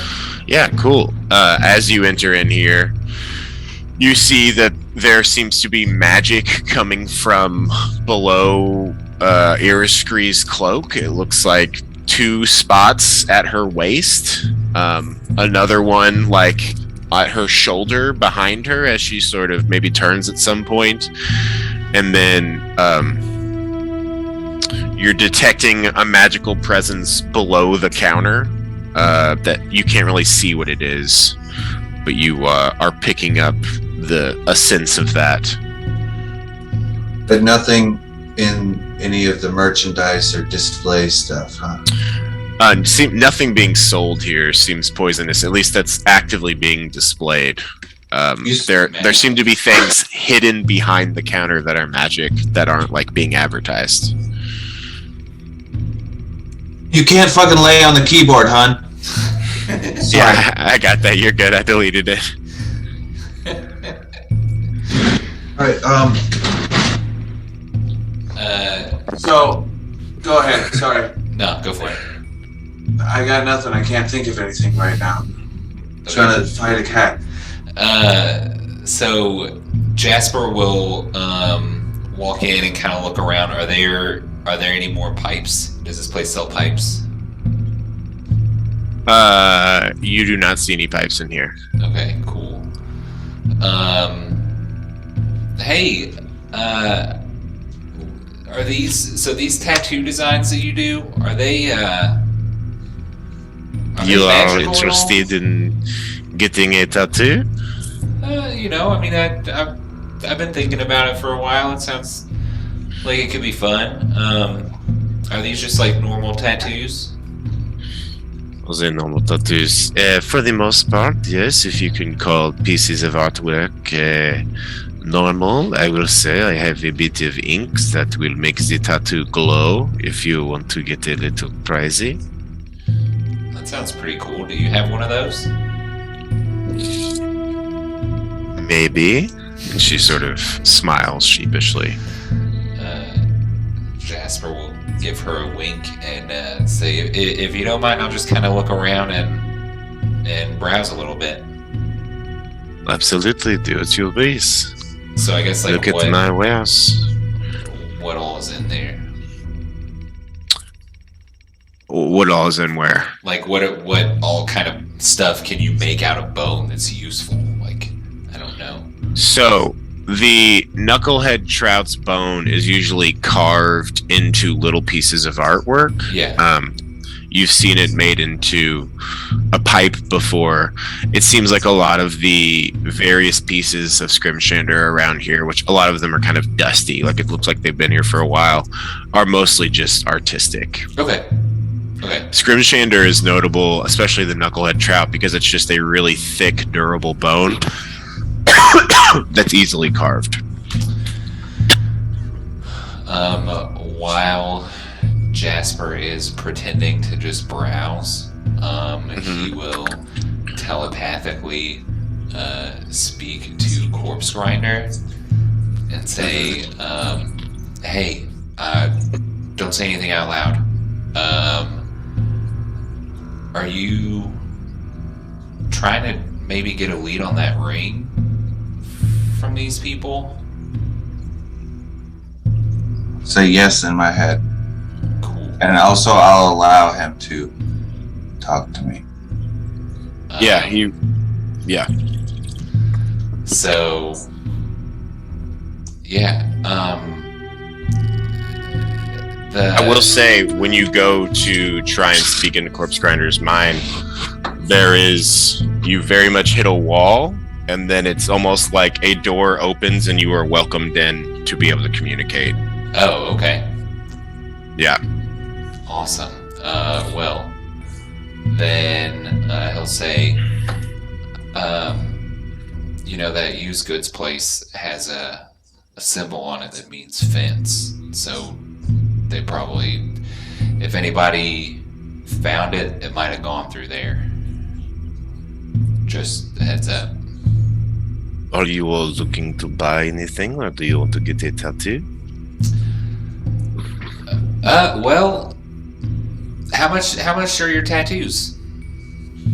Yeah, it just depends on the size of the piece and how intricate it is. I just charge by the hour. Okay.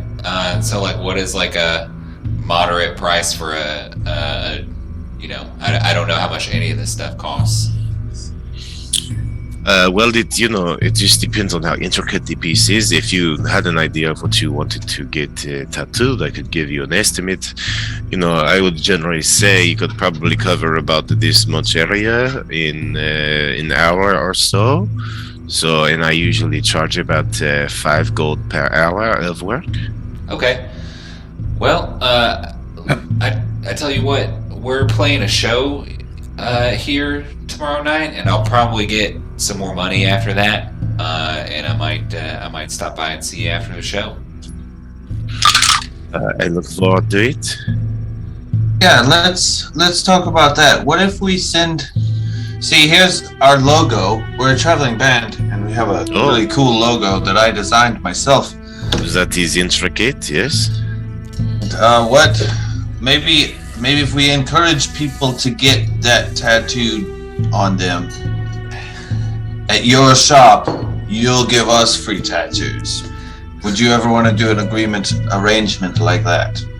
If you can convince there are 1, 2, 3, 4, 5 of you. If you can convince 10 people to come and get tattoos here, I would be willing to give you all a tattoo. Something not too large, but I could do that logo for sure in an area about this big or so. How many people did you say? 10? Yeah. 10 people. How much would it cost to tattoo all of these markings I have on my body on one of them? Just, out of curiosity. You have quite a few tattoos on your body, markings. And she kind of comes up behind the counter and sort of like looks you over. Something like this would be probably closer to 300 or 350 gold. I got it for free. This is a gift or a birthmark? Birthmark, yes. Interesting. Yeah. Thought so too. Well, yes. If I would love to do 10 tattoos. I have not had that many people coming here doing tattoos in a while. The travel to Lonelywood has slowed since the winter, and we have heard that the pass to the south is closed, so that will probably slow people from coming here even more. For sure. Well, we are playing some shows in some other towns, and we can promote your tattoos there as well. Maybe you could become the premier tattoo artist you know, in the towns, but we'll figure all that stuff out. I think you know, I'll be back in the future, but until then, I think we're probably gonna go for now.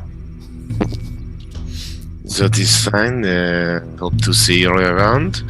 And she quickly sounds like to you what sounds like to the rest of the group, almost like gibberish. Like it just sounds like a nonsense statement. And then she's like, "Oh, sorry, I misspoke." Jasper, she says to you in Thieves' Cant, "If you want poison, you're welcome back." I guess she real says that to the group, not knowing if any of you all will understand, but like just this odd little mix of words as you all leave. Jasper, like, you know, I guess is kind of like at the counter or something like that, and he'll just kind of give like a tap of acknowledgement on the counter, and then we'll nod and turn and leave. Excellent.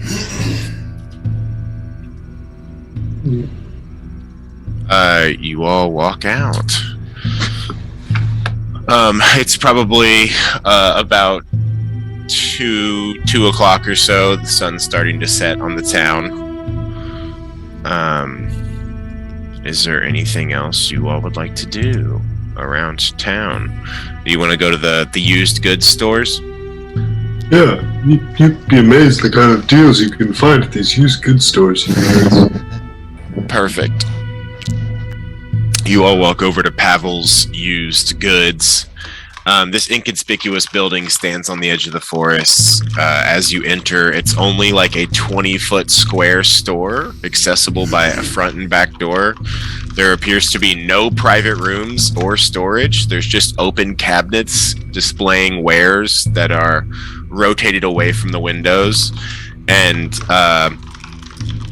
you see a human man with a bandit around his head. He's got like a 5 o'clock shadow sort of leaning against the counter. As you all come in, he sort of bucks up. "Hey, welcome to Pavel's." You see he is dark mahogany skin and curly black hair. "Is there anything that I can get for you here? You all in the market for anything? Looking for buy, sell, or trade?" Mostly just looking to browse. And looking around, you see he has like an assortment of, you know, stuff from the PHB that would be in like the adventuring section. And then there's a small area of like some weapons. There's a small area for some armor. It's nothing too crazy. It seems like it's a lot of used stuff, but in decent enough condition. You know, it's got pawn shop energy. Did Corpse Grinder tell Jasper that he's got Detect Magic up, or were you just doing that? I would say you've spent enough time and seen him do it enough that you know it's like a thing that he can like do and holds up. Cool. And it's probably like in its last minute or so as you enter this shop, and you don't see anything in this store that's magical, but behind the single counter that's in here and below in the ground, you're getting like a faint presence underground.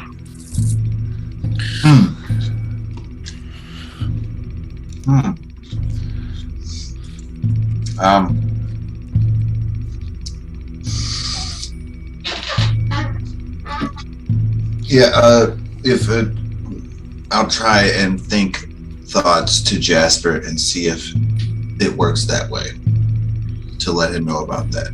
Say, Jasper, you are kind of looking around the store and you look over and Corpse Grinder's just staring at you.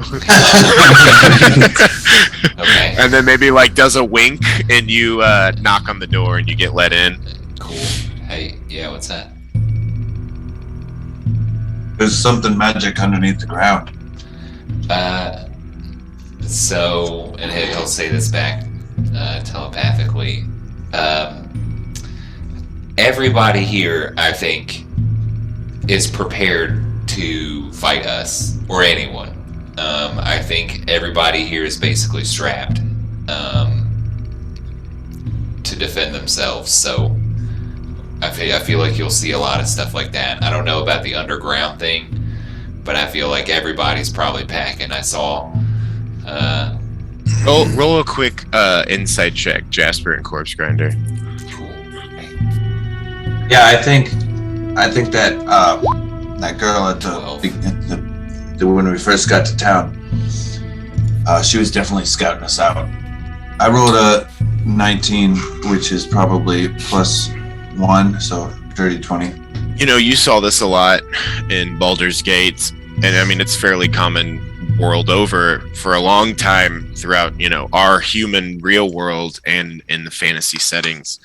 A lot of people will live in the same building as their store, and you looking around this room, seeing like this is a single room with 2 doors, like it doesn't like which both seem to lead outside. It would make sense that if he were to have his personal quarters here, it's probably underground. So you said there's things from the adventuring gear section? Yeah, from like the player's handbook. Okay, so not the expansion one. Is there anything in particular that you're looking for? Yeah, those smoke items that we discussed, or the Thunderstone. Let's take a quick little 5-minute break. I really gotta pee and get some more water. Up to the counter, and you speak to Pavel, and you ask him about a few specialized. You don't see them just sitting out, but you're asking about a few pieces of specialized equipment that you have some history with. Yes, as well as a parrying dagger. Let me. Well, okay, I can just tell you all the things that I want to look for. Yeah, I'm gonna tell you what he has of these things.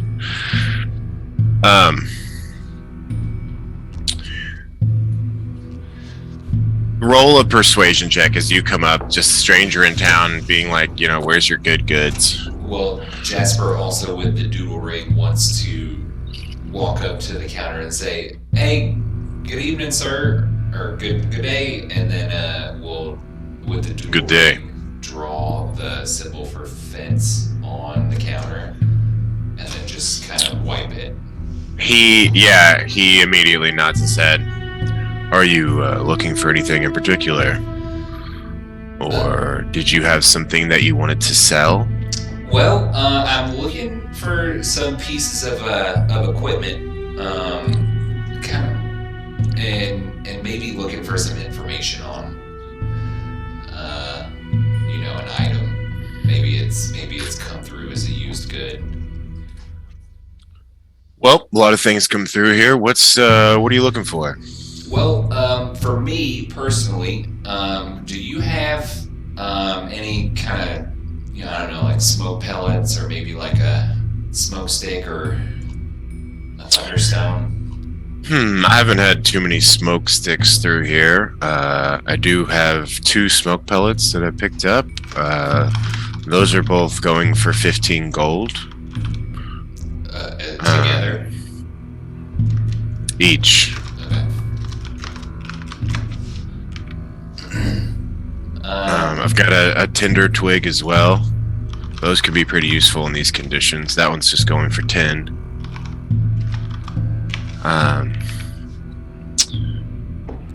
Anything else? Weaponry? Yeah. Do you maybe have like a parrying dagger, or maybe like a garrote? Wait, what did you get in your persuasion? I didn't roll it. Oh, really? Oh no, 7 plus 5 to 12. I had wanted to be up at the counter with him. I've got something to ask about a price. Do you want to grant him advantage? Yeah. Go for it. Go ahead and re-roll, Bryce. Ooh, that's a 24. I could get a few of those things together. The parrying dagger, probably about 5 gold, and we can get your wire together for another 5. Okay, I will. What about you, sir? Were you looking to get anything? Looking to corpse grinder. You don't have a spell scroll for locate object, do you? I'm afraid I am all out of spell scrolls. Well, how much would you give me for this thing that we came upon in our adventures? And I'll pull out lockable scroll tube. Yeah, because you all took the Revivify scroll out of there, right? Doesn't Beery have that? Correct. He looks it over and starts turning it. He goes, "This is a lockable scroll case, I see," and he's gonna try and figure out how to open it. With his natural 20, he like within 15 seconds, click, click, click, click, pulls it open. Pretty sophisticated design.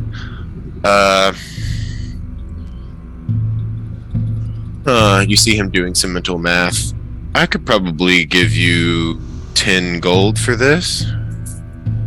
Sounds good. Excellent. Thank you for helping my friend out. For certain. Is this going towards his items, or should I just pay you? Oh, I mean, I can pay for my own stuff. You can do that to him. He takes the tube and slides across 10 gold, the corpse grinder. And then I have 10 gold.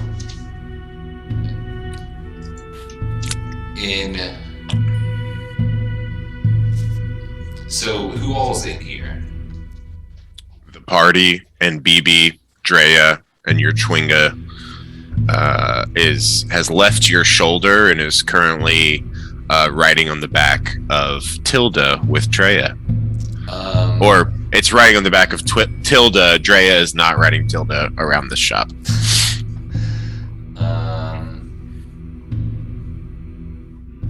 Okay. Well, Jasper will say, "Okay, well let's get that dagger and the wire together, and then I'm gonna take a lap around the shop and look." Oh yeah, you start looking around. Cool. Jasper. You see one of the items that sort of catches your attention is it looks like he has like a repeating light crossbow in one of the cabinets. It's kind of like locked behind metal, but it looks pretty nice. Okay. He gets the items that you were referring to out on the counter. Okay. And then Jasper is just gonna brain ask Corpse Grinder if is it okay if I ask him about the ring? Like, would you be able to show it to him with like a spell? I don't want to do too much, but I think it's of utmost importance that no one knows that my father has lost his ring. Are you sure this guy can be trusted? well, I mean, the only thing I was gonna say is, have you seen this? I don't know if he knows what it was, or I don't know, I have no idea. Okay, we can try it. It's up to you though. I'll say, while they've been just kind of doing that, he sort of struck up conversation with Beery. Are you looking for anything in town, or what brings you all to Lonelywood? I don't think I've seen the likes of you all before. Well, we are an adventuring party. We've heard that there was a moose giving the hunters trouble up here, and we've taken out a contract with the town speaker. You're dealing with the moose. We intend to, yes. This is excellent. Yeah, I heard Nimsy was offering more than 100 gold for that, so that's great, because that moose has been sort of hurting business around here. Oh, I see. Well, yes, times are tough all throughout the Dale. Absolutely. Well, while I have you here, do you have any manacles for sale? He kind of gives you a little wolfish grin and says, yeah, I could probably round up some manacles. I have some of those. What do you need them for? I was just thinking, just in case we come across someone who we need to subdue and put in them. That's why I have mine. Okay, didn't know you had them. What about a signal whistle? Well, I've got that bone whistle that we got at the same time as that lockable scroll tube.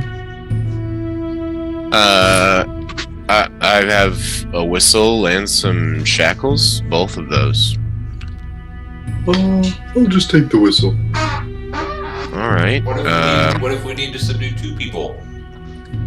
Well, I guess I'll take the manacles too then. The signal whistle will run you a silver, and the manacles. You said 2 sets of them. Just one.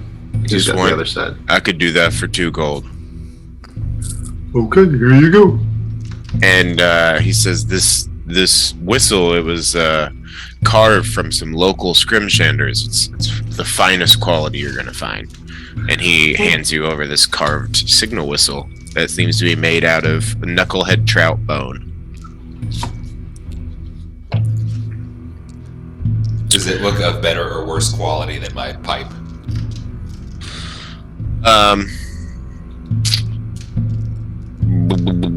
Roll me a perception check, I guess.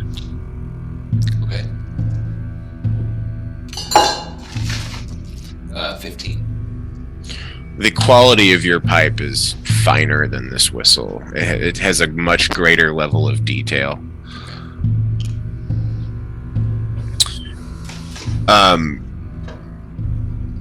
He has the goods that you asked for on the counter. Was there anything else that you wanted? Am I missing something? No, I only wanted the time to ask Corpse Grinder about the minor illusion thing. Cool. So, yeah, can I do an insight check? What I'm looking to gain is, like, does this guy look trustworthy, and also does he look like he knows a lot of people and would probably have allegiance to people other than me if he finds that out? Roll me an insight check, and I guess if you can either do it with Jasper's help, or both you and Jasper can roll. What do you think, Jasper?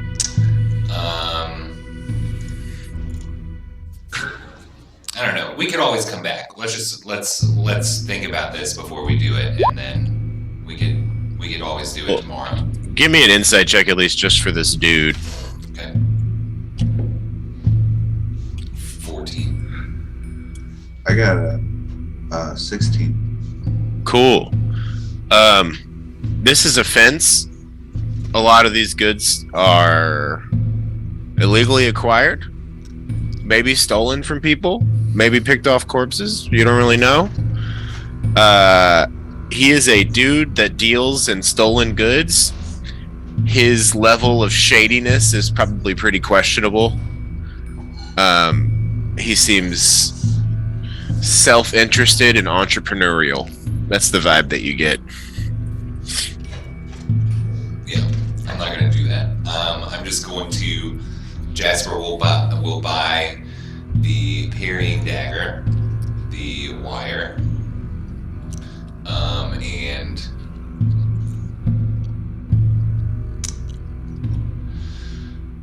a smoke pellet. Okay, you get all those things. I think that'll be 25 gold altogether.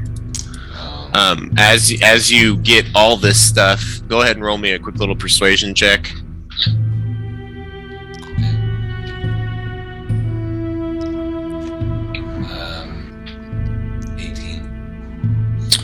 18. This dude. It got dark for a second. This dude becomes wreathed in wreathes, yeah. Turns into a wraith. No. As you are putting these things on the table, he says, "You seem like a really nice guy. You know, you're coming out here, spending all this money. I appreciate this. How about I'll give you all this for 22 gold. Does that work for you?" Sure. Excellent. He hands you over the items you purchased. You hand over 22 gold. Thank you very much. Thank you. Well, please come back to Pavel's Used Goods whenever you have goods you want to buy, sell, or trade. Thank you, sir. Definitely. Wonderful shop you've got here. Much appreciated. You know, I've worked hard for it.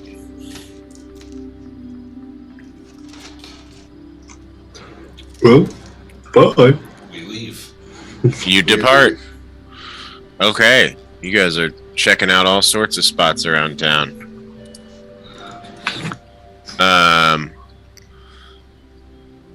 What else do you all want to do? We've got the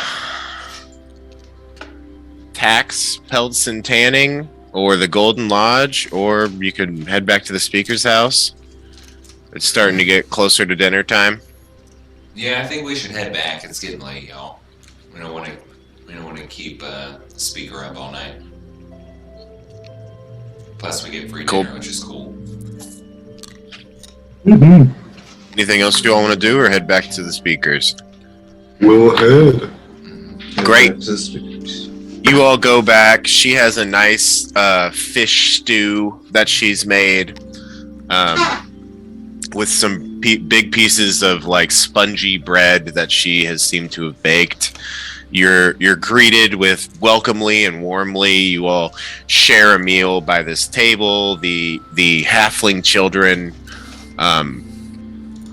love that you all are here. They seem very fascinated by just the mix of this party. At one point, BB sort of like drops his super sad boy routine and actually starts playing with them, like sorting around.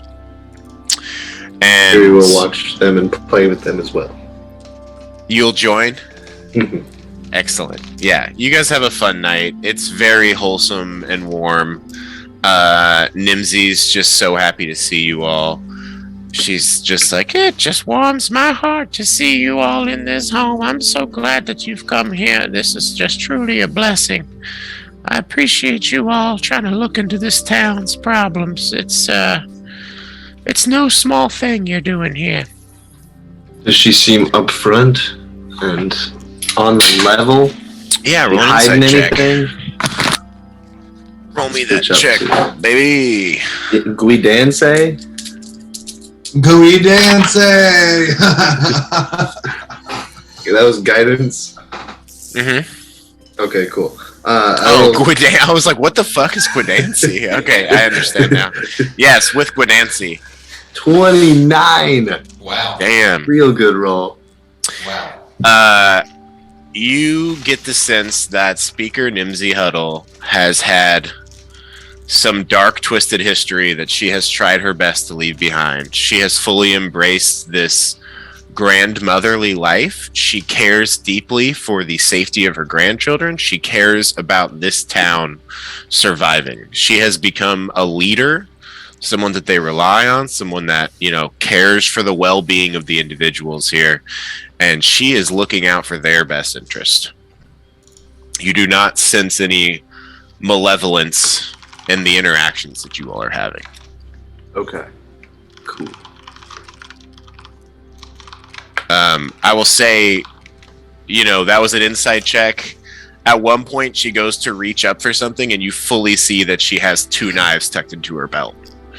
Like, she fucking stays strapped. She's ready, but, it's like everyone in this town is armed and ready to go, but they don't want to. Like, they're just prepared if it happens, but it's, They're just trying to live their life. they're trying to just survive, for sure. All right. So yeah, you all spend the night with them, playing with the children, enjoying yourselves. The sun fully sets. It's dark. She starts to get the kids to get to bed around like 7:40 or 6:45, 7. She makes sure you all have blankets and pillows and everything else you need, and then she adjourns to her bedroom, and you all are sort of left alone in this little loft. If there's any discussions you want to have, Drea, Tilda rolls, does the cat circle and then plops down, and Drea just fully leans back into Tilda and is using their magnificent links as a sort of source of warmth and pillow. You get the sense that they sleep like this a lot. That's cool. Jasper, your little chwinga, hangs out and takes a little pillow and almost makes a little bed out of it next to yours. He seems to just be following you around for the time being. Is there anything you all would like to discuss before you go to sleep? So what's the plan for tomorrow, guys? I mean, I think Find the white moose. Just It walk would be into the nice. forest? it would be nice to scope out the forest in the daylight. You know what I mean? That's I don't true. expect to find the white moose and solve that whole problem tomorrow. I really would rather get back for the show. But it'd be nice to scope it out during the daytime. I mean, we could run into it just looking at the area. Like, I think probably. Yeah, let's get on the same page as this. Are we gonna try and preserve nature and find an amicable agreement like we did with the kobolds? Of Or are we course. just gonna try and kill it? Well, if there is a possibility for a consensus and a group agreement that works for everybody, then I think we should definitely find it. Well, But I think. Once it attacks us, it's all off the table, right? I mean, No holding back, or do you want me to hold back? That's what I'm asking. Drea's just sort of watching you all speak, kind of just like rubbing the sides of their head, just sort of thinking about the situation as you guys are talking. BB's curled up with his little bear, sitting next to Beery. Personally, I'm neutral to having to kill a moose, whether it's awakened, whether it's a moose, or what. I mean, it's a job, you know. Like, we running around this cold ass place, just doing these weird little jobs is another job. Have you ever seen a moose, Jasper? In person? No, I don't think so. Up close? They're pretty terrifying. They can be about 10 feet tall. Their horns spread out about 6 feet. One of those going full speed could trample a man to death. Well, it's a good thing that we are going to be fighting in a forest, so we could at least I can use trees for cover, so I can just juke a moose with a tree. But we don't have Bash anymore, and we're gonna have to rethink the way that we go into potential fights, because I don't want to have to send anybody else back home on a sled. I think we could have prevented that fight. At least I saw that owl that we know is supposed to be a jerk or whatever fly out of town as soon as we got our axe beaks. Like, we kind of should have known that was coming, and I feel really bad that I didn't say anything about, to you guys. But I think we need to be smarter about whatever it is that we are gonna do. What's up with this owl? A good question. Yeah, we How can we find out more? Because we all want to know about it, but what? Like, that's not something we can ask people in town about. Well, that's why I was saying we need to find Ravison. I could trap it. I could try. Oh, I mean, I've got a bear trap, but I don't think that would be very useful on owls. But if you, I'm sure you. I have an arrow that I can make with a bit of ranger magic that'll sort of wrap it up and bind it. I don't know if that's something you're all interested in. That is kind of aggressive, but they also froze our friend. This isn't. So. Yeah, I was gonna say this is an owl that is seemingly tied to this Ravison figure. Yeah. So I mean, if y'all aren't opposed to bringing it in for some questioning, do we know that put it in medicals? There you go, Beery. Do we know that it can be questioned? Like, do we know that it speaks common? Or any language? Yeah, because I can talk to I it guess regardless. Skywatcher can. Skywatcher could, but Wally said that they're assholes and called the reindeer trees. So, yeah, I'm pretty sure this guy can talk.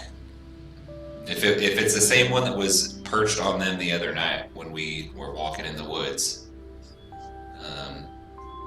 Probably safe to assume it is the same one. Yeah. Also, when we play our show, I really want to see if we can hire somebody to watch for those owls. Because we won't have Dharma to see if they're still watching us. But if we can trap one, then we don't have to worry about that. So I'm cool with that. Dre, Maybe that could be where you set your trap. Oh, yeah. Yeah, I could do that. I can just keep a watch out. I'm pretty good at finding a place, tucking in, and just waiting. That's most of hunting. At the show, there were 2 owls, so it might just be best to get it while it's alone out here, because it's always been far enough away from us to where it would be difficult for us to get to it first. But I'm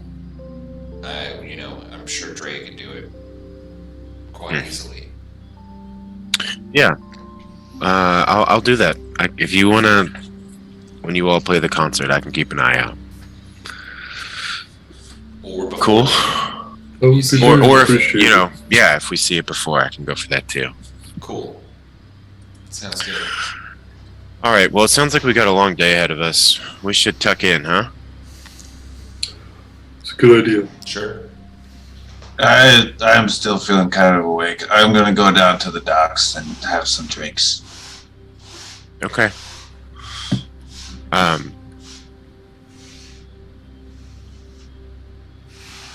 you sure do you want to do that by yourself? Someone could go with you, maybe? I don't know, new town.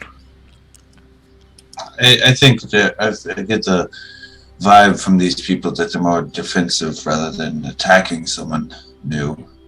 Okay. And Well, we'll be here. We're gonna tuck in for the night. all right, Cool. I'll throw a pebble at the window for you to unlock the door. Perfect.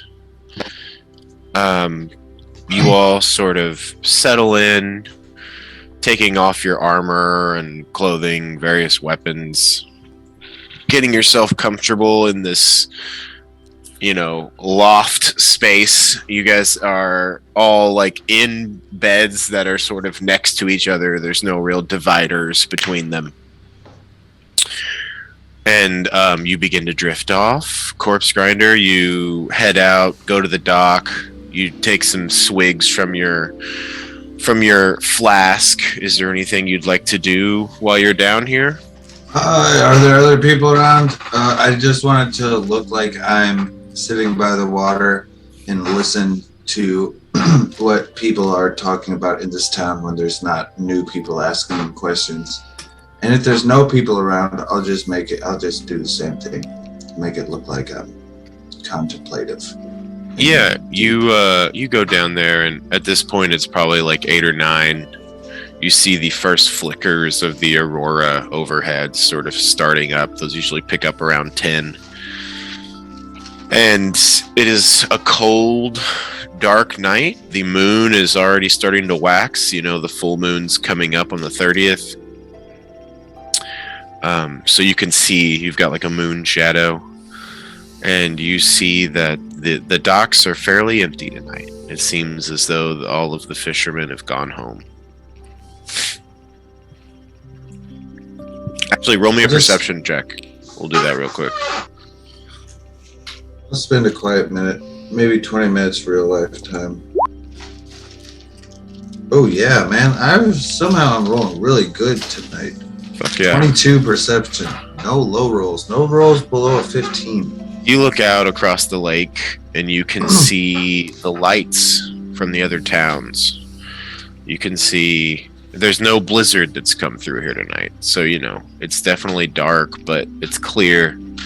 You can see the lights of Tourmaline. You can see further on the walled-in town of Targos. And just barely on the edge of your vision, you can see across the lake Bremen.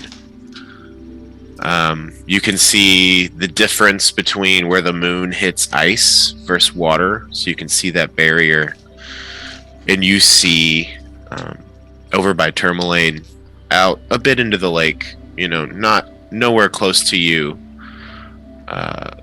the figure of a woman in red just sort of moving about on the ice. Kind of in the direction. In the direction of. She seems relatively close to Tourmaline, out in the water. Yeah. Okay. But it's quiet. You're undisturbed. Over the next hour or so, the sky begins to light up with the aurora overhead. You drink as much of your flask as you want. Maybe play a little ditty on your cittern. Yeah, I think my character would just be listening right now to all the water sounds. Yeah, there's the crash of waves, the sound of the ice sort of cracking and creaking here and there. So the lake is covered in ice for some part? Yeah. So I will show you this map real quick on Roll20. If you go here, if you zoom in, you can see Tourmaline and Lonelywood here. Yeah. All of this water is unfrozen because of the thermal vents. The lake goes as far as these shores, but it's completely frozen by Targos and by Bremen because, it's been winter for 2 years. So the only portion of these settlements right now with access to the actual water, if they wanted to use a boat, are Lonelywood and Tourmaline. Bremen's docks seem close to frozen. Targos is entirely encased in ice. Any fishing that's done right there is ice fishing, where you carve a hole in the ice and sit next to it type thing. The river that comes into Mare Dualdon and out of are flowing westward, right? Well, one flows west, one's sort of going northeast. Yeah, but do they both go out of it, or does one come? I think I know. The river from the west feeds in, and the river to the northeast is leaving. Because, waters run down from mountains. So all the water from here is running down from the spine of the world. Where it's frozen. The world is south of us. Okay. Yeah, it's that whole mountain range. Okay, cool. I was thinking that this orange trail to the south, this is the path that you and Jasper took to get into town, the Tin Trail. From Fireshear. Yeah, well, Fireshear and then Hundlestone. Yeah. Hundlestone's not on this map. It was deeper into the mountains. The avalanche that you guys encountered probably happened around here. Because it was these giant mountain passes that they came down from both sides on. Okay. Maybe I will get my toesies into the water and see if it's warm from those thermal vents. It is way less cold than you expect, but it is still pretty chilly. The thermal vents are definitely, keeping it unfrozen. They're keeping it above 32 degrees, but it's still pretty chilly. You could probably comfortably go for a swim a bit if you want. As you touch your toe in, you do feel the little nip of what feels like a fish. Oh, not for this noble boy. I'm gonna put my fancy shoes back on and walk back to the inn. Easy enough. You make it. You get a few nods of people going here or there. Someone making their way over the Lucky Lyre, it looks like. And you go back. What's up?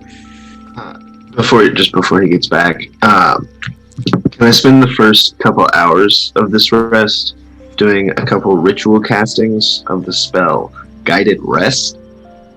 Yeah. Sweet. So I'll go into my bag and take out some lavender flowers and crush them up and kind of sprinkle them on the noggins of both Sky Shadow and Jasper, one first, then the other. You say this prayer continuously, like allowing for the natural healing abilities of a person's body while they're sleeping, and sort of like pushing it along with a little divine guidance. And you say this prayer and make this offering over the heads of both Sky Shadow and Jasper. What happens? So I guide them through their sleep and give them pleasant dreams.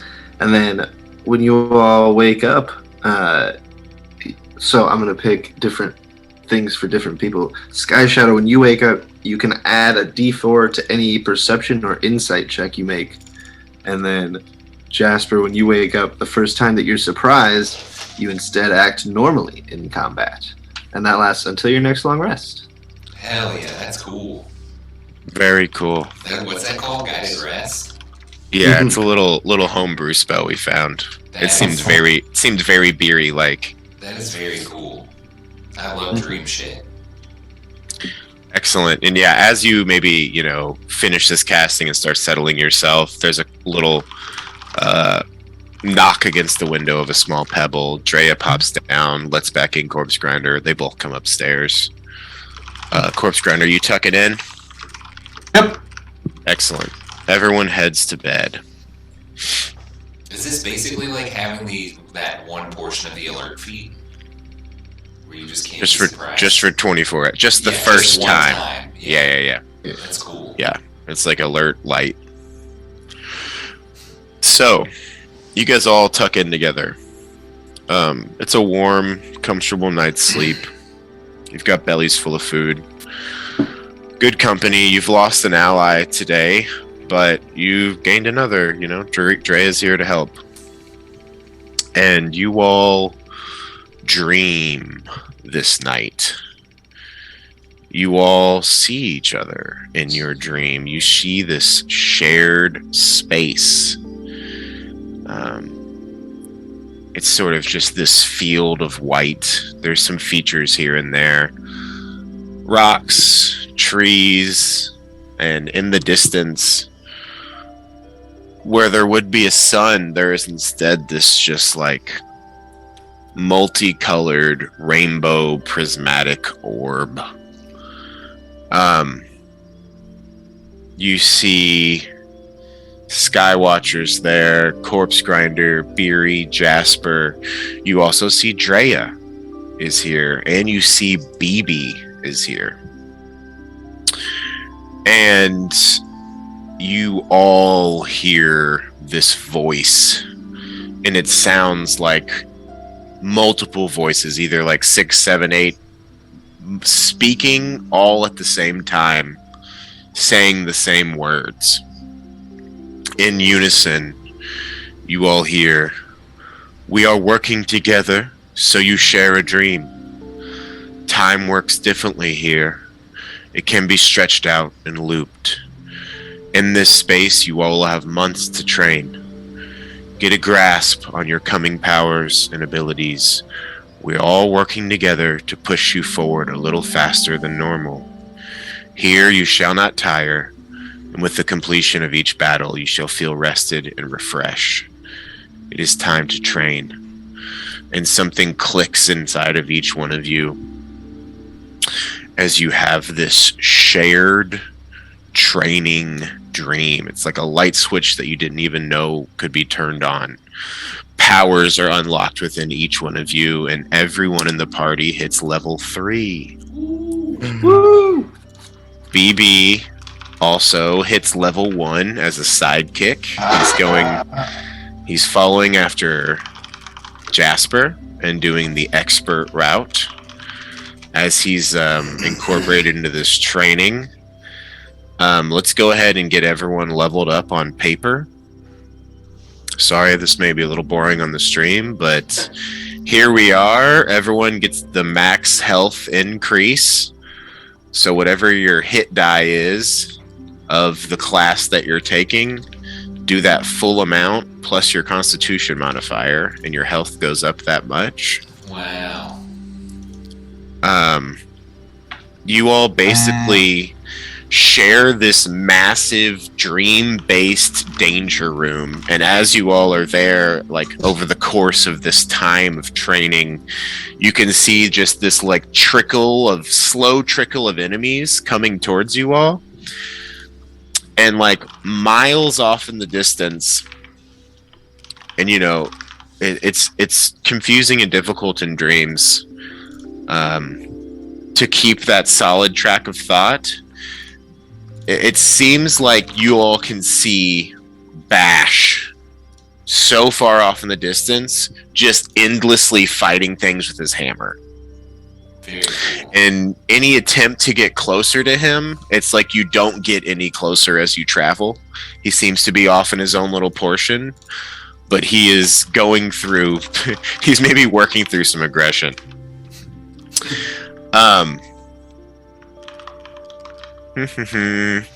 Skywatcher, you have access to a whole new tier of spells that you can incorporate in and out of combat. You now have access to second level spells. You can cast a lot of them work really well with like casting them and then wild shaping, or casting them on the target and then wild shaping.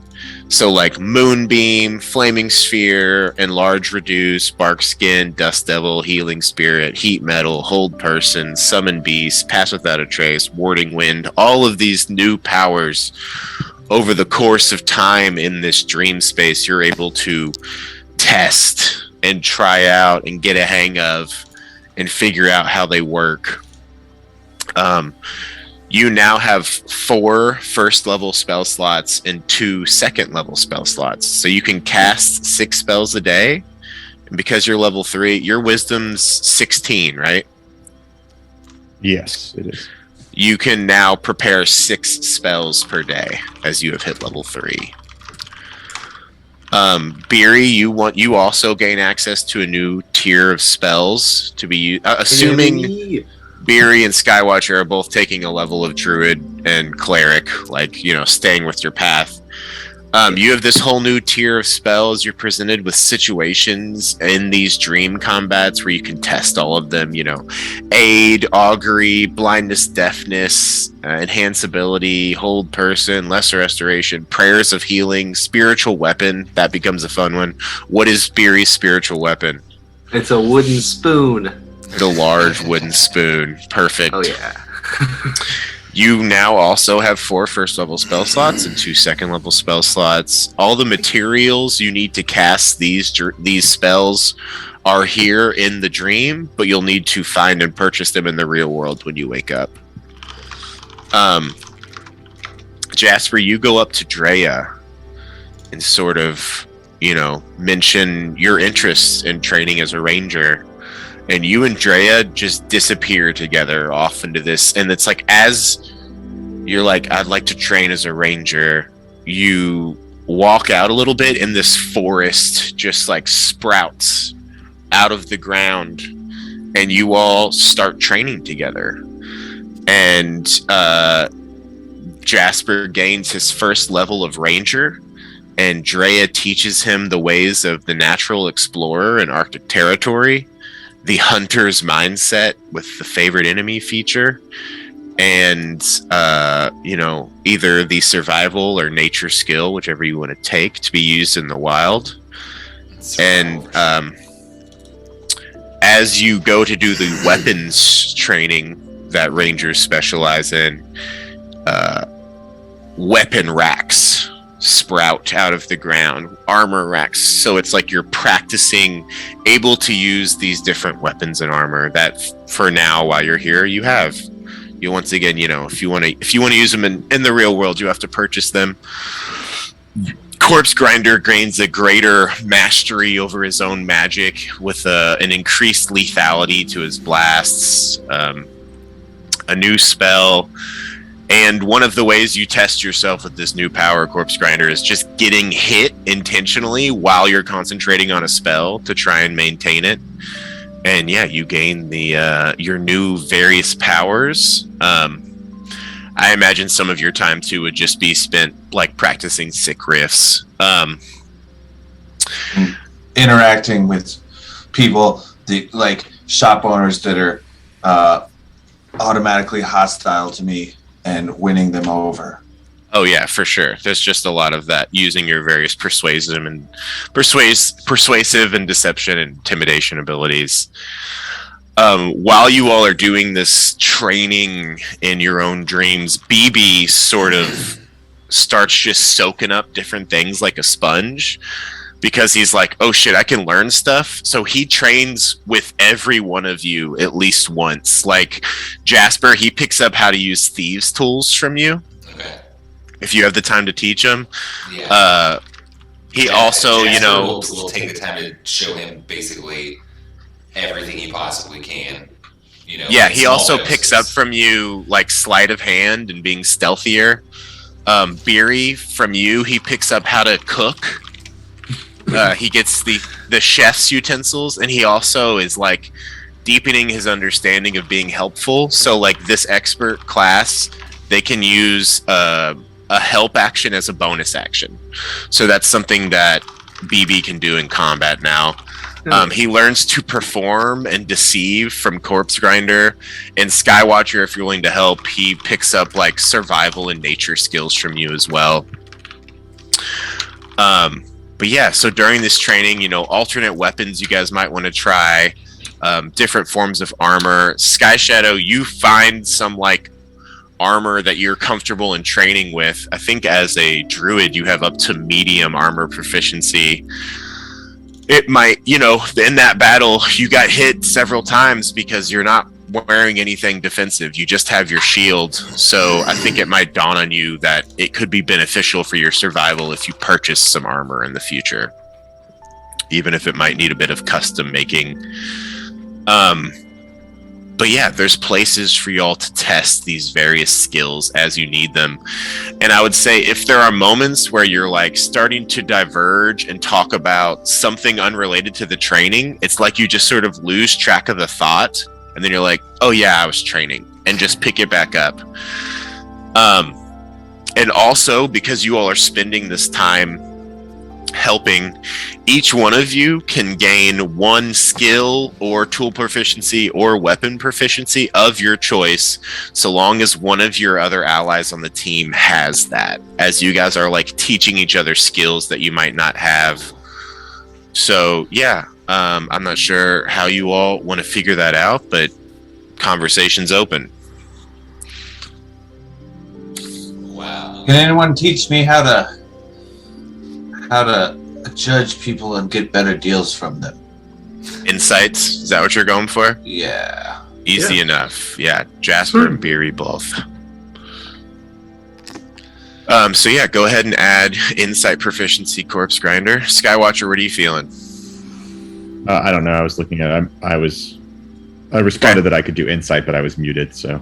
Oh, cool. Yeah, Skywatcher. Yeah, everyone here is capable of helping you. If there's just a lot of like Beery and Skywatcher talking to you as Jasper is lying to you for you to like try and like figure out when the lie is or not. Jasper, what are you wanting to pick up? I mean, I guess performance. Oh, hell yeah. Yeah, you and Corpse Grinder just spend some time jamming, for sure. That's great. Beery, what are you feeling? Good question. Between persuasion and performance, but also nature or survival, I think I'll go with All survival. useful. I think I'll have Corpse Grinder, not Corpse Grinder, the other tone. Drea and Skywatcher both can help you with that. Yes. Yeah, for sure. Drea's got that down too. And Drea. I'm going to send you all BB's level 1 expert sheet here. He's got a bunch of skills now. And I added in like the race features of a goblin. So he's got the Fury of the Small. And he's just sort of a skill junkie now. His ability to do the help action as a bonus action is pretty solid. So he could help 2 people in a turn if it worked out that way. Skywatcher, what are you wanting to take? I'm trying to think of what.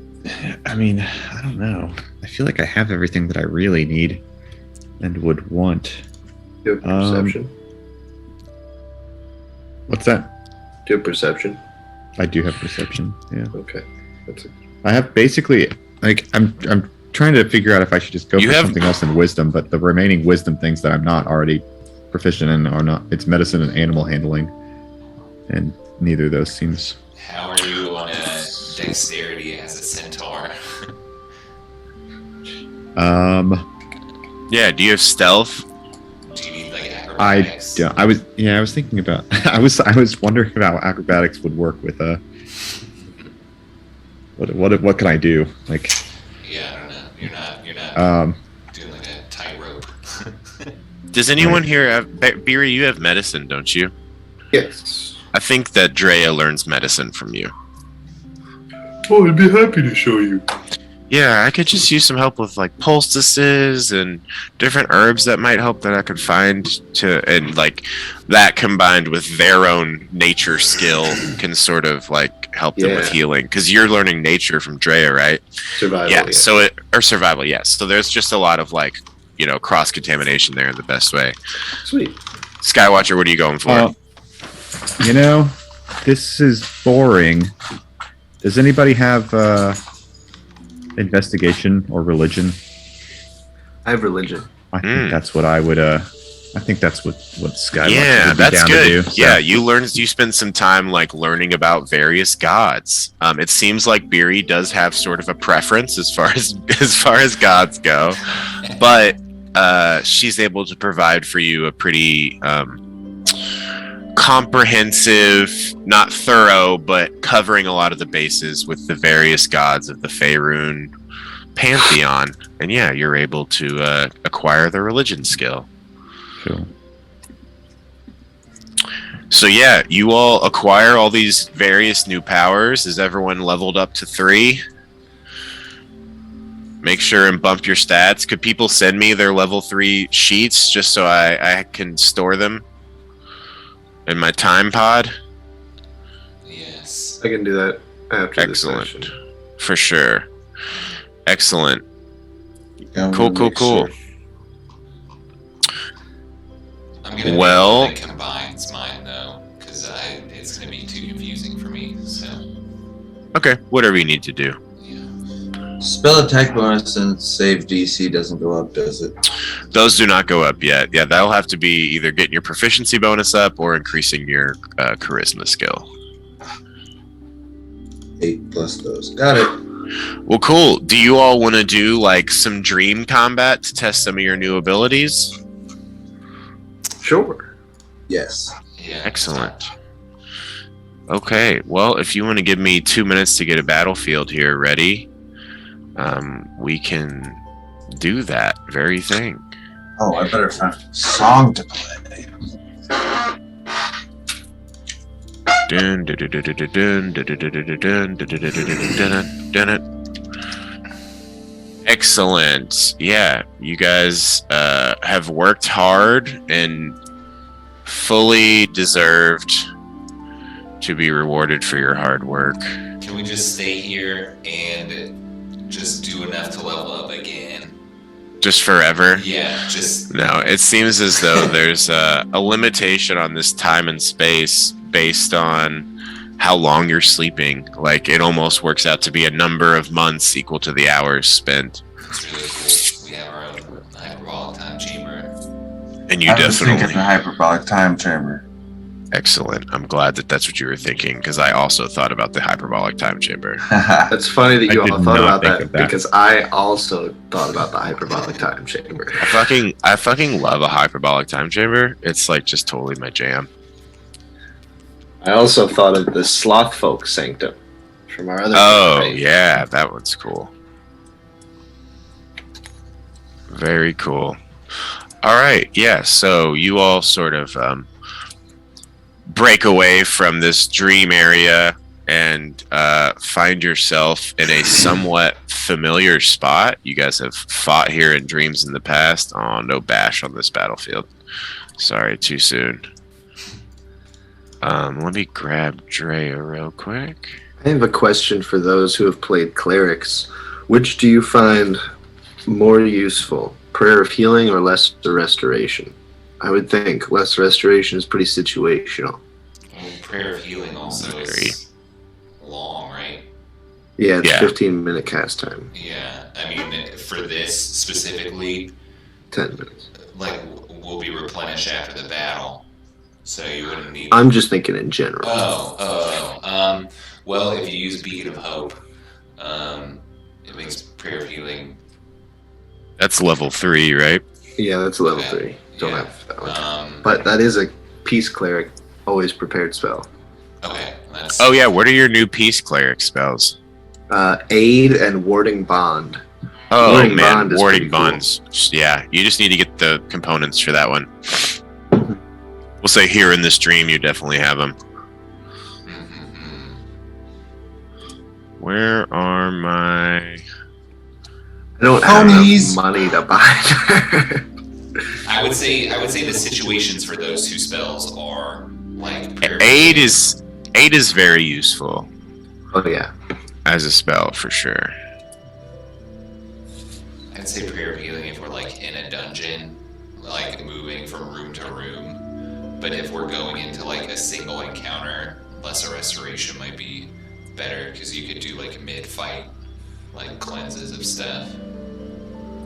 Word. Okay. Yeah, it's good for poisons. But if we're gonna be like going room to room to room and need to like not burn potions and stuff. There's so many good level 1 cleric spells, though. I love playing a cleric. It's so fun. Hey, I have a question. For anything that says, any of these spells that say, like, when you touch a creature, can you do that to yourself? Can you touch yourself? Oh, you can touch yourself. Yeah. Good to know. No, it wasn't that. My cat is attacking me, and I was watching her bottom legs, and I swept my arm over, and she jumped up off the ground, off her bottom legs, to attack my arm. It's just like, all right, continue with Dungeons and Dragons. Sorry. No, you're doing great. I love cat stuff. And you're good. I've got this whole battlefield together real quick. Go ahead and turn off this music. Turn on this. There we go. Bum, bum, bum. Okay. All right. Dream battle. Can you all see the map? Yes. Yeah. BB is controlled by all players. Everyone else should be controlled by themselves. Drea and Tilda are here as well. You all see an arrangement of 6 orcs and an ogre that are just sort of charging towards you all. Let's go ahead and roll for initiative.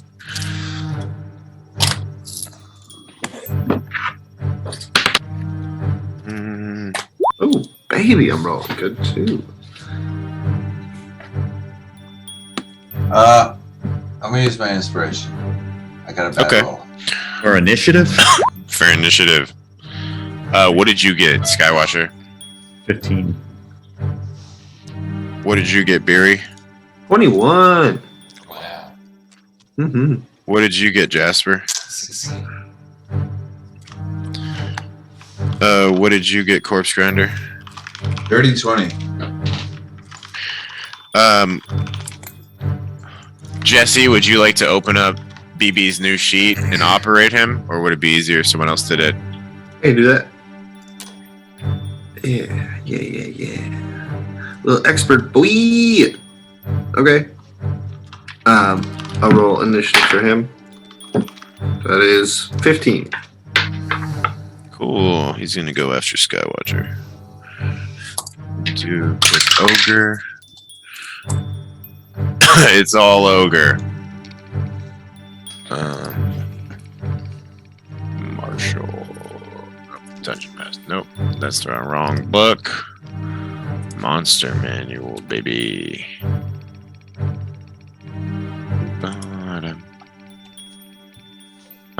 Okay, ogre's got a 13. Ogre. Ooh, wow. They aren't ready for you all.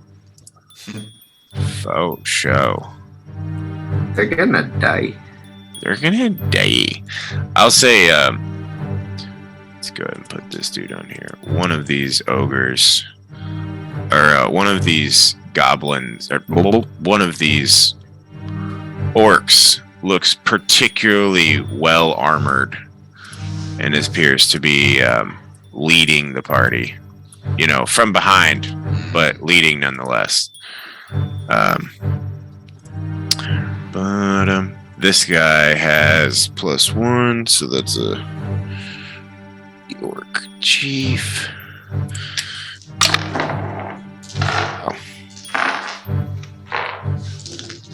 Okay, Beery, you're up first. Cool. This is weird. I normally don't have a bonus action to do, but now I do. Wow.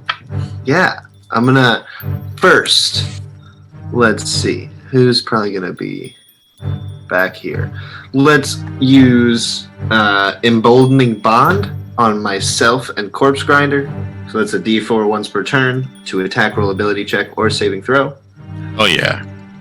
And there's like that weird green energy kind of connecting us, and then It's connecting you and Corpse Grinder. correct. Excellent. And then I will use my bonus action to cast Spiritual Weapon. Summon a what did I just say? A wooden spoon. A wooden spoon. Yeah. I'm trying to see if I have any. This is it. Oh my god. Perfect. Ah, god damn it. This is from the premium pack. Okay. There's your spoon. I got your silver spoon! This is controlled by Jesse. And I'm pretty sure I can move it 60 feet. There's your spoon. Yeah, 60 feet. where do you have to cast it the first time? Spiritual weapon. Is it on self? No. You summon 60 it. feet. Yeah, within you can range. summon it 60 feet away. Where are you putting it? Can I, let's see, how far am I to this guy? My computer may not tell me. Chief. Yeah, how far am I from the chief? There it goes. 40 feet. Cool. So, going for the chief. Bibbidi bop. Come taste this slop. Bibbidi bop, taste this slop, baby. 25 to hit. Wow. Yeah, that's like that'll the hit. fourth 19 that I've rolled this game. It's wild. The gods are in your favor. And that's 11 points of damage because he bop with the wooden spoon. With that good kush. You know that's right. And then I'll move over here. How much damage? 11 points. Excellent. Yeah, your wooden spoon appears and just whacks him in the back of the head. Oh, he sort of looks back. Then I'm going to move back this way just a little bit, which you'll be able to see, hopefully. Just, yep, there it is. That's all. That's my turn. Excellent. Yeah, Beery, already pulling out the new spells, broke out the spiritual weapon. Corpse Grinder, you're next. All right, my mouse is not doing so well, but I'm copying and pasting something into WhatsApp. It's a metal song. I'm gonna whip out my trusty axe and start playing. It's gonna I'm just gonna be playing the vertically lower treble strings right now, just for like an intro thing. And it goes.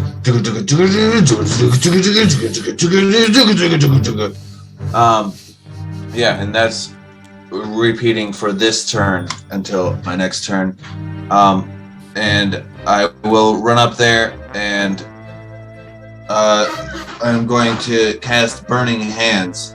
So I'm starting playing music and run up to these fucking orcs and start spraying fire out of the headstock of my cittern. You can definitely hit all three of these. They need to make a dex save. All right. What's your spell save DC? 13. Well, you know what? 2 3s and a 6 aren't gonna cut it. Hit me with that dammy, baby. 3d6 makes 11 damage. It's Damn. really good for a first level spell. Oh yeah, for sure. 1, 2, 3, 4, 5, 6. So you're hitting 3, 4, and 5 for 11 damage. Yeah, they all 3 look right fucked up by that. You straight walk forward, letting out this sick riff as you described, and this just gout of 15-foot flame spews out the end of your cittern towards them, and they all burn and crisp, super crispy. And I guess so, I'll yell, let's get this shit started! And give a Very bardic perfect. inspiration to Angor. Excellent, Angor. You feel inspired by this display of death before you. You have a bardic inspiration die, and Jasper, you're up. What does Okay, wait? Sorry, what does that actually do? What is? Whenever you make an ability check, saving throw, or an attack roll over the next 10 minutes, you can add a d6 to it once. Okay, cool. Jasper, you now have, proficiency with these new martial weapons. If you want to use a longbow instead or something like that, you totally can. So Now's a good time to interject this, but my bardic inspiration right now is a d6 plus 1. Elliot, Yes. do you remember? Yes, that's right. You'll get a d6 plus 1. okay, so is this rock big enough for me to hide behind? Definitely. Okay, cool. Jasper is running back here, Peace! hiding, Mhm. and then is going to shoot the captain guy with a long. The chief. All right. Yeah. Hit it. You're hiding first, so roll Yes. stealth. Okay. Well. Okay.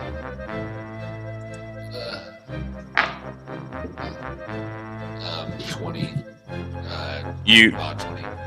Yeah, you feel very well hidden. You'll have advantage on this attack, and if you hit, it's a sneak attack. Okay, cool. Well, I rolled 23.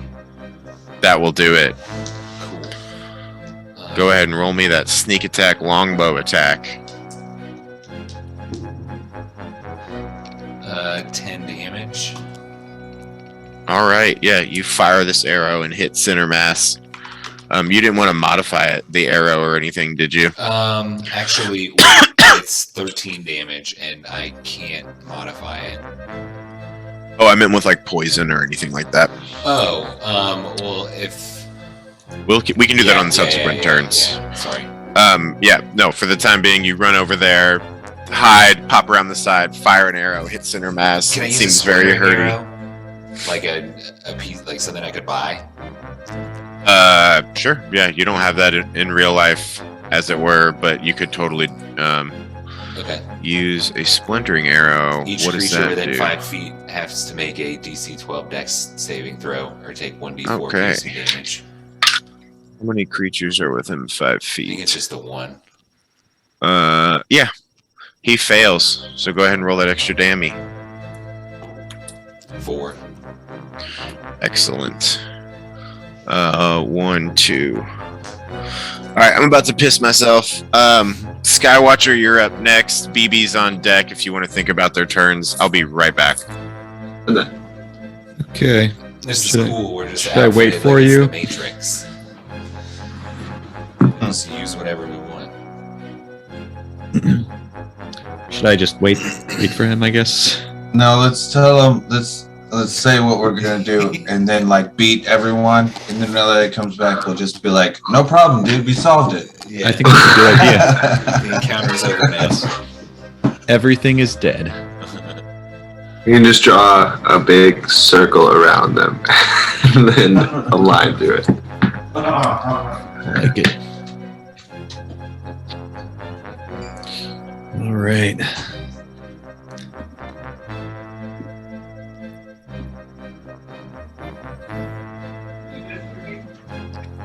No! Not well, at least. Can you all hear Evan? No. Not anymore. I could hear the first when he said, "Can you all hear me?" Just barely. Yeah, I think we heard him through his mic. Oh,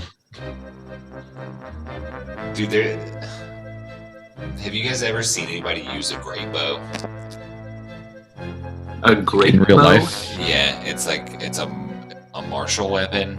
It's a great bow can only be used to fire great arrows when you hit a creature that is large or smaller and roll an 11 or 12 on the damage die. They're knocked prone. Huh. So it just shoots arrows that are big enough that they actually can just fucking take you down. Damn. But that actually sucks if you're alone, because then you'd have disadvantage on your next shot because they'd be prone. So that sucks. But they probably get up. Yeah. Oh, while they're prone, you go up and stab them. Yes. Or have someone there conveniently ready to stab them. Right. Evan, we can't hear you. I can, but nobody else can. I don't know if you're trying to talk to us or not. Nope, still can't.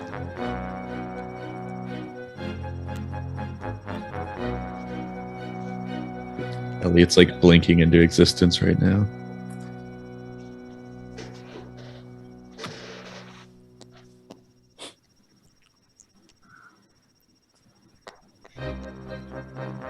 All right, Skywatcher, you're up. Yep. So I'm going to Your staff is here with you.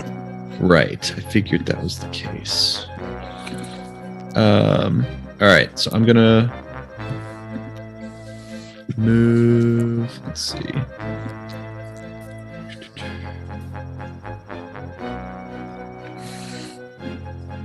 I'm gonna move to here. Oops. Okay. And then I'm going to throw my staff.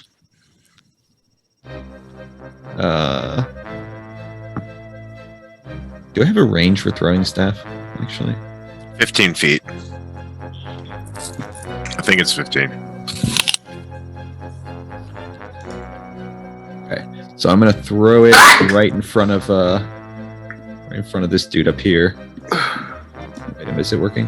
Right there. 10 feet away. Oh well, then I'll put it. It'll be like up here, whatever, Okay. or whatever. You know, I'm throwing it in the direction of this. And you speak the command Yeah. word. Yeah.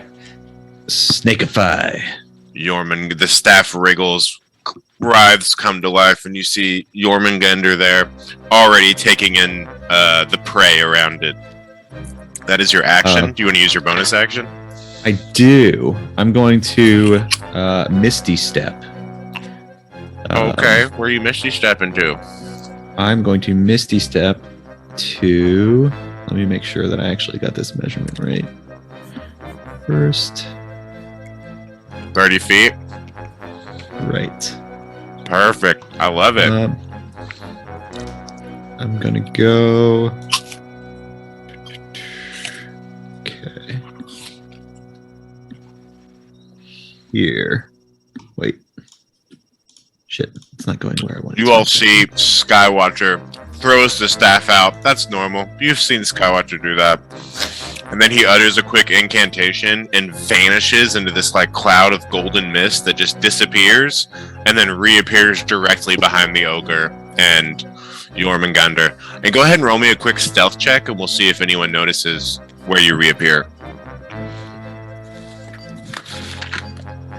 Probably should have learned stealth. 11. Okay, you crunch down in the snow. You're a big fucking centaur. Excellent. Do you want to? You still have movement as well, or no? I guess you moved forward a bunch to get where you were, huh? I only moved 15. Okay. Do you want to move, or do you want to stay where you are? Let me see step. I'll Is that you walking? I am going to actually. Yeah, okay. I'm actually going to move a little bit back that way. Perfect. BB. All right. BB is going to yell something in his voice. Yeah. And then step up and shoot an arrow. Look at him go. That's a dirty 20 to hit. Wow. Who's he shooting? I'm sorry, that's only an 18 to hit. I done did my math bad. He's shooting this guy in the front. Solidly center. hits. Roll that damage. Cool. It is 4 points of damage. And then he will use his action as he is using the rest of his movement. That one looks very bad. Yeah, so he still has that, and he can also bonus action dash or hide. Yeah, Or so help. what I wanted to do was have him run away, like flailing his arms over his head to try and be a distraction, and use help action as a bonus action so that like somebody gets distracted and somebody gets advantage on an attack against him. Okay. Yeah. We'll say he's doing that for Drea. Is that cool? Yeah, totally. Excellent. Okay.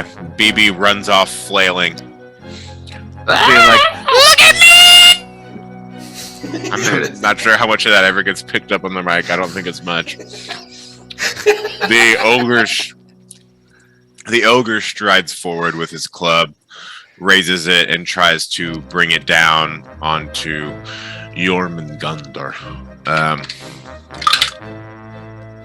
He fully misses. Jormungandr dodges to the side. He's also getting in on this training. This chief, the orc war chief,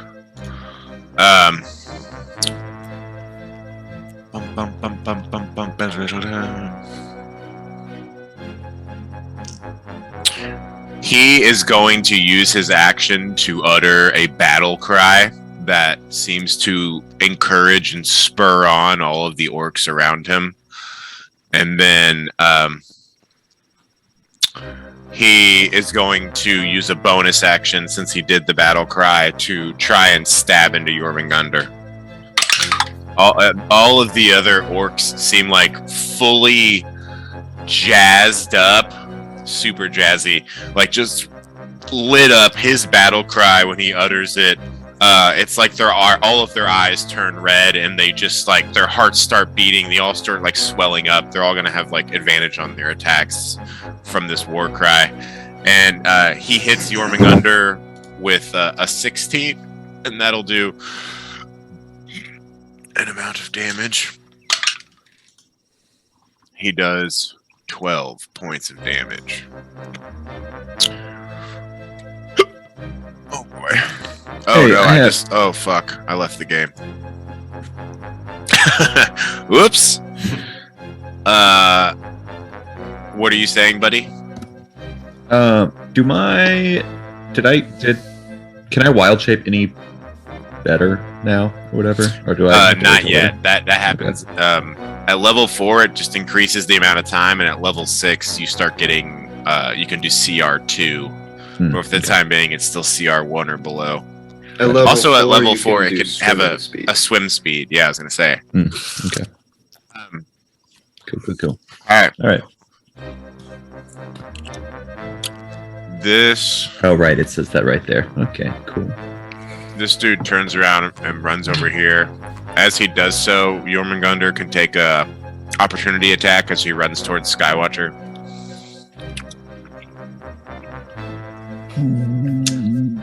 Wait, who gets an opportunity attack? Your snake. Oh, okay, cool.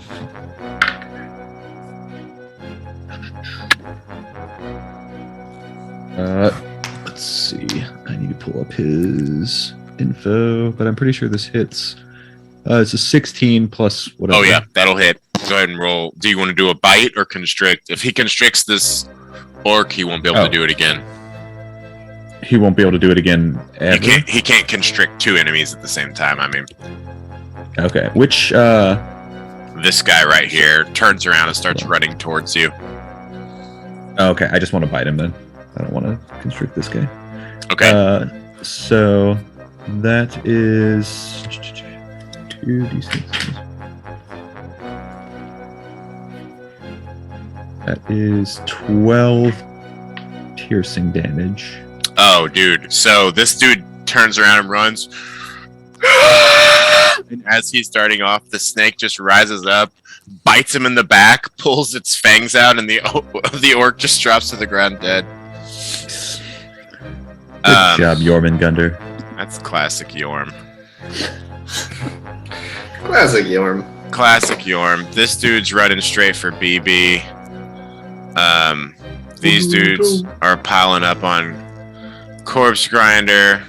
This dude, they can use a bonus action to dash. He's gonna do that over to here and try and attack Beery. This dude's going for Skywatcher.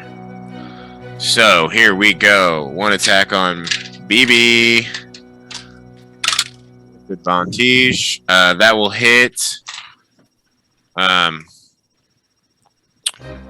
BB takes, oh boy, 4 damage. That's not nothing. He rolled a 1 on a d12. Beery, you get attacked. 20 to hit. And Just that'll hit. be... No, not just, but 1 over. Yeah, that'll be 12 damage. 12! Oof. I think that might be the first time I've taken damage. Corpse Grinder, what's your AC? 13. Okay.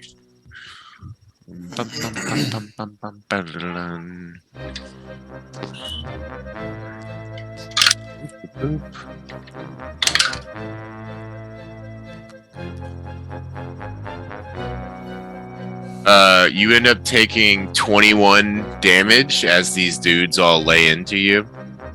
It's not fire, ice, or poison damage, right? It is not. It is just great axe damage. You said Oh, wait. 21? Yeah. I'm wrong. Orc War Chief already attacked Jormungandr, so that'll be his turn. Cool. And that is all the bad guys' turns. Drea raises their bow and is going to take a shot at the one that's attacking BB. Since that one's distracted, they'll take advantage on this shot. Man, even with a 3 and a 4, it goes wide. That's a major bummer. There we go. 15 plus. Yeah, Drea fires off an arrow. They do the sharpshooter and just put this orc down. Next. Cool beans. Beery, you are up. Oh boy. Let's see. I thought this through enough, but oh boy. Then that boy ran up on me and I don't know what to do. I sure don't like him in my face.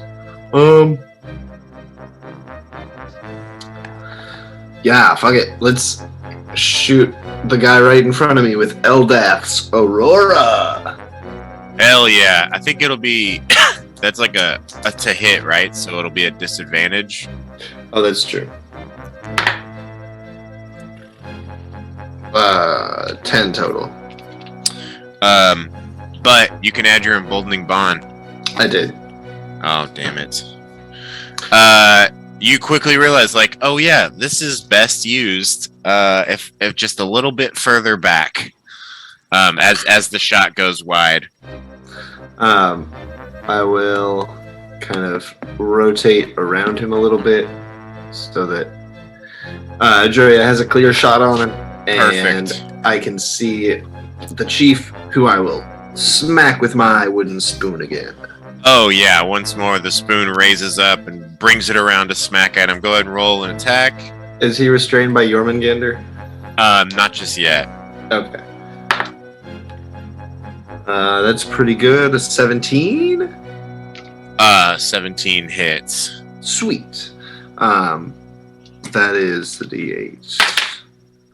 That one is 7 points of damage. Okay. Nailed him. Corpse Grinder, you're up. Unless you want to move somewhere else, Beery. No. Stay in that guy's range.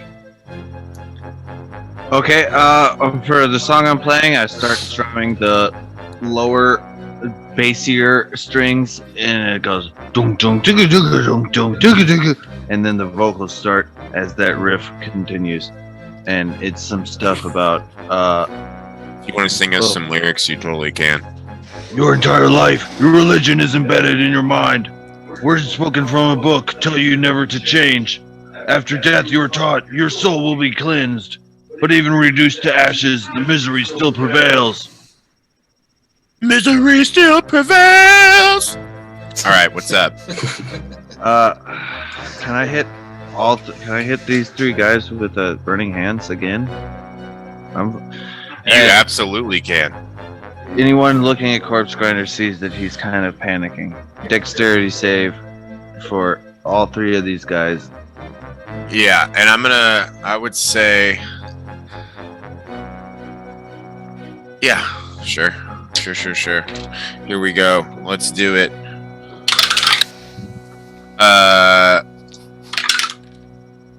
We got 2 successes and 1 fail, but they all look pretty messed up, so this might do it anyway.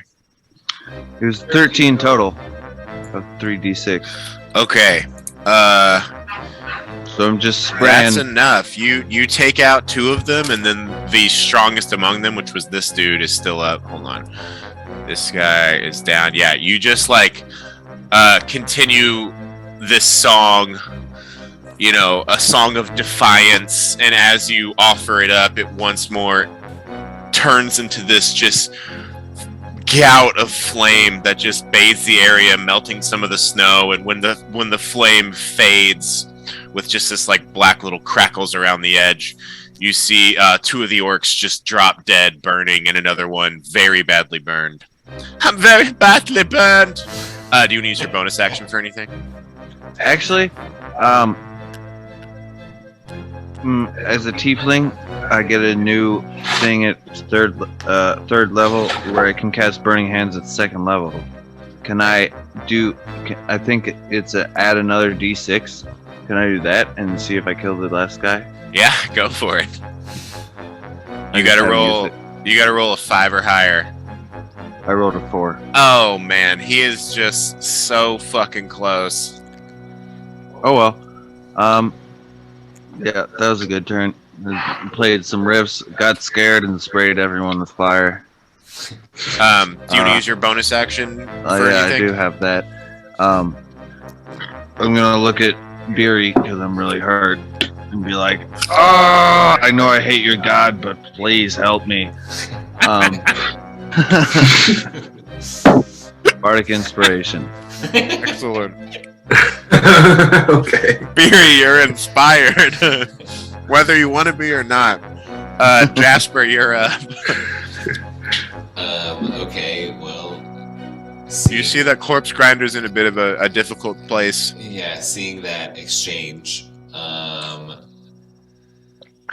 Jasper's in a weird spot, but I guess he'll peek around the rock here and try to thread the needle, I guess, and like step out to here and just shoot that guy. This dude? Attacking Corpse Rider, yeah. Do you want to hide first? Well, would I get advantage because he's engaged with Corpse Grinder? Oh yeah, if you hit him. Yeah, for sure. Cool. Roll to hit, baby. Okay, so that's bad. That's like a 12.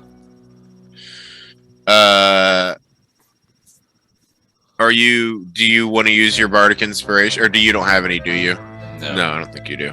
Do you have a daily inspiration? I'll use my inspiration on it. Oh, perfect. Yeah, 22.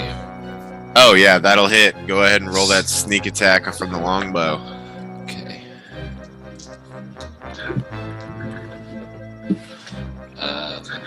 Sneak attack from a longbow, eh? A 7. I rolled a 1 and a 3. A 1 and a 3. Yeah. On the dude. Yeah, you corpse grinder, as this dude comes, you get surrounded, attacked. You let out this gout of flame that nearly kills all of them, drawing upon your blood heritage to unleash this power. One dude's left. He looks very badly burned, and you just see an arrow just strike him right in the middle of the forehead, and he falls to the ground dead next to you. Cool. I look to Jasper and give him a thumbs up. You get a thumbs up, bro. Do you want to use your bonus action? Or movement? Or interaction? Or communication? Can't really do anything meaningful with any of those. Okay. So I guess he'll run back here and hide again. Perfect. Skywatcher, you're up. It's also Jormungandr's turn. Mod 26. All right. Is this a good time? Is this a good time to interject? What's Dark One's Blessing Fiend Warlock says, when you reduce a hostile creature to 0 hit points, you gain temporary hit points equal to your charisma modifier plus your warlock level. Do I get 8 hit points for both of? I mean, do I get 4 for each of those 2 dudes I killed in the same turn? Since I temporary want to hit say, points just cannot, because this is such a cool power, if you kill multiple enemies in the same instance, I will allow you to harvest that much. So, yes, 8 temporary hit Fantastic. points. Yeah, I'm as loving the it. fire drains off, like burns them, some of like the dark crackles go back into you and sort of fortify you. cool. Very cool. Jasper, anything else? Or no, we went to Skywatcher. Skywatcher, you're up. Yes. Real quick, I have a question about a spell. So I'm assuming this is the case, but if Druid is not listed on the classes, does that mean I cannot use that spell? Yeah, so are you using the spell app? Yeah. I would click in that top corner, the D&D spells, and go class Druid, and then also be sure and click include optional for Tasha's Cauldron. Yeah, I that thought I will had already- that will list all the spells that are supposed to be yours. These apps are made I'll figure by it out. third-party people. They're not really official. You might have to do some choices over. It's not and official, but Right, yeah. right. All right, well then I cannot do that thing, which is But fine. there's a number of great like second level spells that combine, like casting and then doing a wild shape. You can use, I don't know if you remember Bola doing that, but like summoning a flaming sphere and you can hit people with it every turn or whatever else you want to do. It's a bonus action. Yeah, I was it's a trying to find bonus some, action. I was trying to find some good bonus action things that. What's the flame thing called? Flaming sphere. Flaming sphere. Yep, that makes sense. Yeah. I just saw it. Well, It's I'm an gonna use- action to cast, but then on subsequent turns, it's a bonus action to use it. Mhm. So you could cast Okay. this and then wild shape if you wanted to. Yeah, I think I'm going. God, I'm getting this all fucking. Keep clicking on the wrong tabs. First, I'm gonna go ahead and have Jormungandr try to constrict the big boy there. The ogre. Yeah. All right, roll to a hit. Ooh, That's gonna be. big snake. Wait. 22. 22. Yeah, that'll hit. Roll that damage. Right.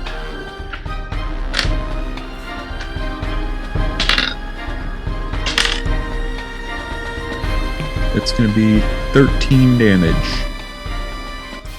Oh, hell yeah. Jormungandr slithers forward, fully wrapping around this ogre. He is now constricted by him. Attacks against the ogre will have advantage. Sick. Oh wait, this flaming sphere thing says I need is this right? A bit of tallow, a pinch of brimstone, and a dusting of powdered iron. So those spell components don't have a cost.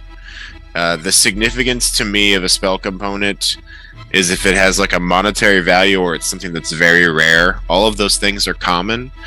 As such, you can use like a spell focus instead of those material components. And so you have the cloak that you have can actually function as a spell focus if you would like to just cast a spell using that. So like if you look at like Summon Beast, it says like, you know, an acorn worth 100 gold. Like that's something that you'd have to purchase. But yeah, you can just cast with your cloak. All right. Then yeah, I will. I'll go ahead and cast Flaming Sphere. Very and cool.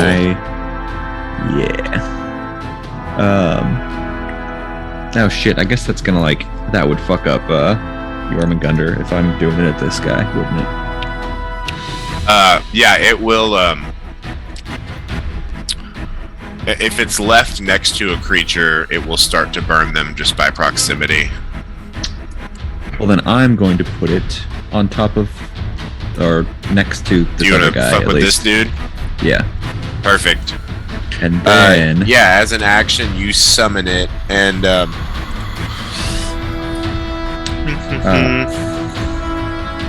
I think on subsequent turns you can hit people with it.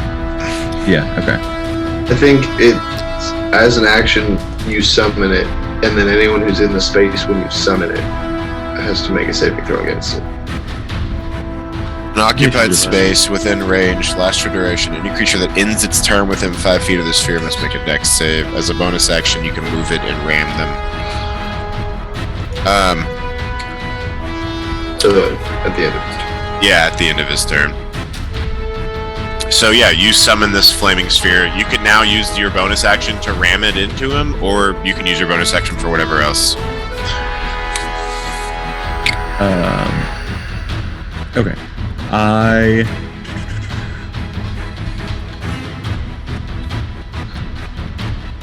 Yeah, I'll go ahead and I guess just use my bonus action to ram it into him. Okay, cool. Yeah, he has to make a dex save. That is a failure. Go ahead and roll your 2d6 fire damage. That is there a plus anything? Nope. No. Just 4. Okay. Yep, your cloak wraps around you, and as you move your hands forward, it sort of flows up and moves with you. And this wisp of fire comes out from it, and then congeals into this massive 5-foot around sphere of fire that you then have moved back a little bit and just bash straight into this war chief, and it burns him a bit. Do you want to use your movement?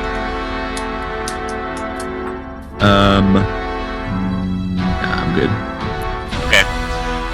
BB is up.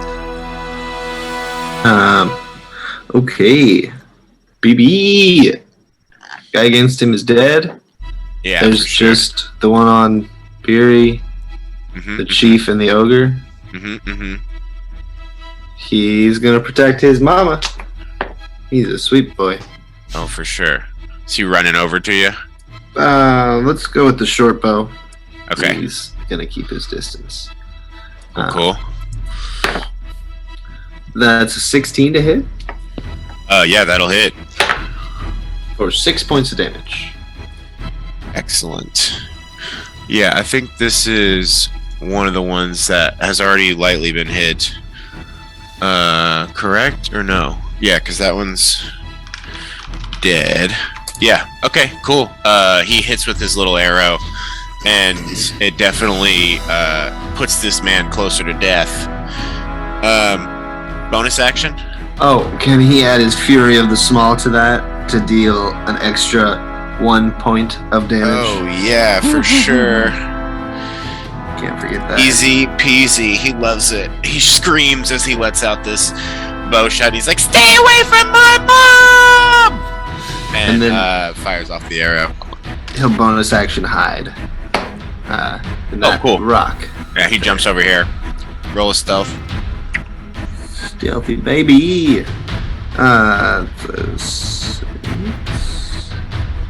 So 10. Cool. He hides. I also am going to add on a feature that's not in the expert for him in the future, which is like, I'm just going to give him a sneak attack die, but I'm just going to slow the rate at which it gains. So for the time being, yeah, he's just doing that damage, but I want him to have a little extra dammy in the future, just, you know, hanging out with Jasper and all that. Cool. Cool. All right, the ogre's up. He's going to try and break out from this grasp. Go ahead and roll, or what is it for the python? It's a number I have to beat, right? It is DC 16. Perfect. Yeah, he just barely fails that as he's unable to escape from his grasp. The orc chief's turn. He's just getting clattered on one side by a spoon and another side by a giant wooden ball. I think he thinks Skywatcher's a large threat. He's going to run over here and try and take a whack at you as you have summoned this flaming spell. Put this snake on the ground. Orc. War Chief. It's going to be... he raises his great axe and makes 2 attacks at you. What's your AC right now? 14. Okay. A 19 and 14 on the die. He hits with both attacks. And does 12 plus 8, 20 points of damage to you, slashing. Nice. And the orcs, there's only one left, and you know he's going for Beery. And he rolled a 2. That's a miss. You raise your shield up ready this time and block the shot. Very cool. And Drea's like, you better back the fuck off, and raises their bow and fires off 2 arrows in rapid succession. That'll be just enough to hit. Those were not the super shots. Plus that. Yep. Drea drops the other orc right in front of Beery. And we're back up to Beery. Sweet. Got your back, Beery. Thank you. Seeing that Corpse Grinder is in trouble, I will run up to him and put a couple of platinum earrings on his ears that we totally had there the whole time. Absolutely. And then I will Warding Bond. Put my hands on his shoulders and cast Warding Bond. Indeed. So for the next hour, you have a +1 bonus to armor class and saving throws, and resistance to all damage. Anytime you take damage, I take the same damage. Very cool. Do you want to use your bonus action for anything? Yes, I'm going to healing word that boy as well. All right. Yeah. Beery comes up, puts 2 clip-on earrings on you. She has a matching pair. And then rubs your shoulder, says a prayer in your ear, and you heal. And now you are under the effects of the Warding Bond spell. How much do I heal? 6 points. You get back Got 6 health. Fantastic. Very cool. That is going to be Corpse Grinder. You're feeling ready. You see the Orc War Chief and the Ogre are the main threats on the field. Oh, I wanted to All also say the emboldening bond that exists between us already turns like a different color as the warding bond gets added to it. Yeah, it shifts from this green, it brings in like a silver tone, and it's just this combination metallic and greenish color that sort of settle out.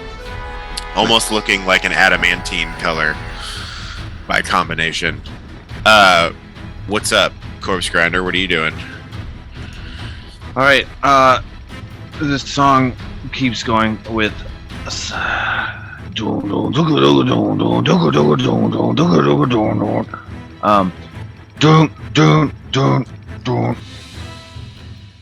And then more riffs.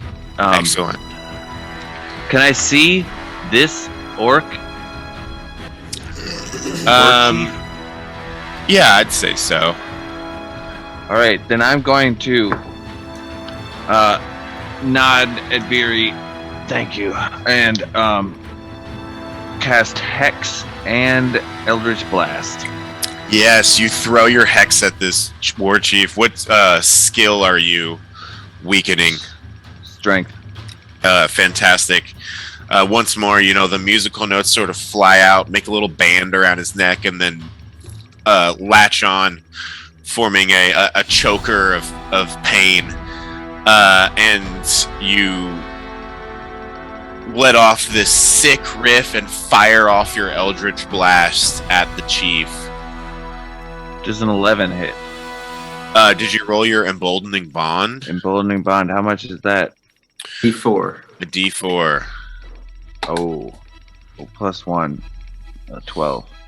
I'm gonna say that BB is giving you inspiration. He has a point, so you can re-roll this. I want it to hit. Yay! I want you to feel the power. Okay, 12 plus 5, 17. Hell 18. yeah, that'll hit, baby. So you're doing, roll that damage. Add a D6 of necrotic damage to it.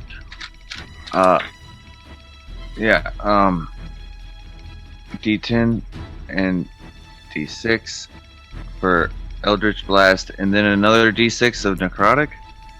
A D10 for Eldritch Blast, a D6 of necrotic, and with your new ability, I think you add your your charisma mod.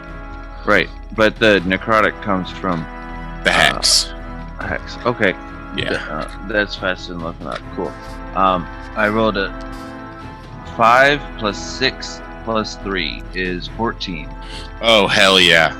This is the strongest Eldritch Blast that you've ever created, and man, is it feeling better to add in just like this extra little bit of your own internal will to it that drives the attack even deeper. As you're fighting, as this war chief comes up and attacks Skywatcher, you let off this blast, and Skywatcher, you see and hear this just release of pain from this war chief as the blast hits him in the back. Bonus action? Oh, that was the bonus action and action. Do you want to use your movement? Yeah, I'll move maybe towards this rock. Excellent. Right there. Very cool. And I'll just share with the group that I'm thinking of the orcs that blocked the passage to the rest of the world when I was coming here to the 10 pounds. Oh yeah, and as you think that, their appearance fully looks like those dudes. You see that the orc war chief has that same hand print on the face with the arrows going through, that familiar face tattoo. And my background tells me that I need to ensure the viability of trade routes among all else. Oh, absolutely. Crucial. Okay, Jasper, you are up. Cool. Jasper is going to peek out and longbow the war chief. Okay. He was hidden from the previous bonus action. Hell yeah, do it, dude. Sorry Natural about that. 20 with a long. Oh, baby. Roll that big ass sneak attack. Okay, so 8, 6. Okay, so it's 17 plus 8 plus 3.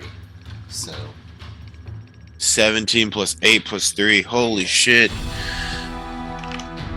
Let me do some quick battle math. Battle 28. math. Battle math! I knew Jesse would say something. I love know math. Jesse loves that battle math. It's true. It's one of my favorite kinds of math. Right after combinatorics. Okay. This guy is looking very messed up, but not down just yet. And you know, when you face this war chief, you guys peppered him several times, and he just kept fucking riding at you. You know, he's a constitute hardy boy, and you fire this arrow, hit him right in the chest, and he like looks over and fully sees you. Bonus action or movement, interaction or communication.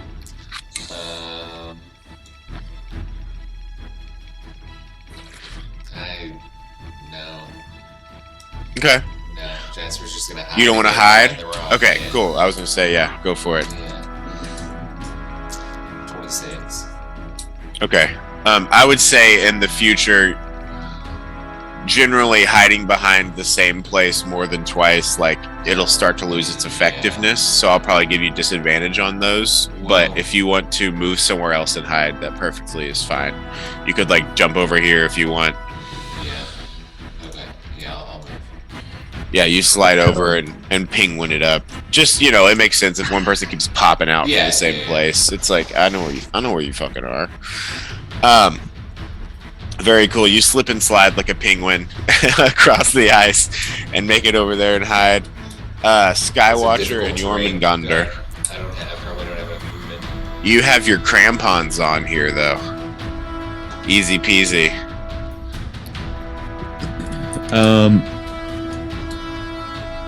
Skywatcher is going to. This chief has just fucked you up with his great axe. Yeah, he's going to wild shape.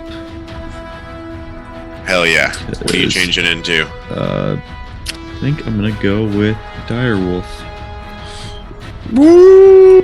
You turn into this large direwolf form. And with your then- bonus action, you want to attack this chief? Can I attack with a bonus action? Or? You can attack with your action. You won't be able to use the flaming sphere this turn. 'Cause Wait, it's a bonus is action to move it. I thought wild shape was an action. Wild shape for you is a bonus action. Oh, sick. I don't know why I thought that. Okay. Yeah, then I'm going to definitely bite him. Excellent. Yeah, go ahead and roll your attack.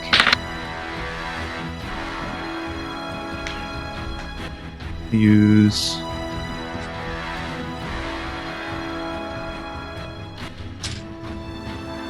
their point of inspiration. And all right, that's better. 22. Excellent. Yeah, that hits. Go ahead and roll your damage. And I think he has to make a strength saving throw since you're a direwolf, right? If you bite him. Yeah, 13 strength DC saving throw 13. or be knocked prone. You know. Oh, yeah. Okay. He rolled a 3. He is knocked prone And he took as you sup upon him. Took 10 damage. Ouchies. That's gonna be the symbol for prone. He takes 10 damage. Man, this guy is so close to death. That was your bonus action. Your action. Do you want to move?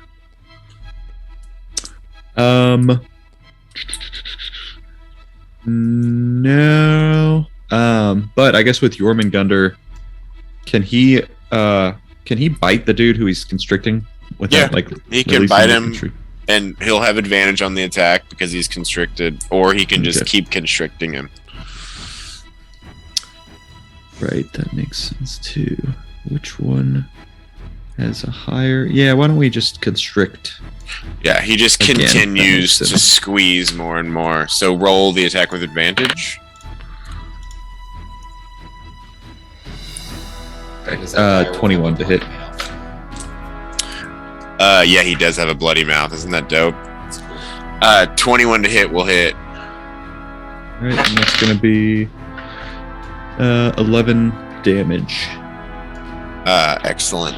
Jormungandr continues to keep this ogre in place as you guys start to hear more and more bones pop. It's BB's turn. He is going to let's see. There's 2 animals and 2 bad guys. Which animal does he care about more? I think this dude's like fucking massive right in front of him. Yeah, he'll go for him. Shooting that little short bow. Not very good. Let me double check. Yeah, that's only a 10. So misses with the short bow. Hell yeah. That sucks. But then he'll yell at the orc war chief, "Hey, Grandpa! Fuck you!" or something like that. I don't know. Yeah, he curses at him in. I guess, do goblins and orcs don't speak the same language? No, there's no evil language, unfortunately. He's just like, "Stay away from my horse, man!" As he runs over there towards him, getting his distraction. The ogre is up. He's just gonna try and attack. He got a 12 plus. Yeah, I think that hits. He is able to hit. Just sort of taking his great club. He's like wrapped up and just managed to get his arm out and just start trying to hit Jormungandr in the head.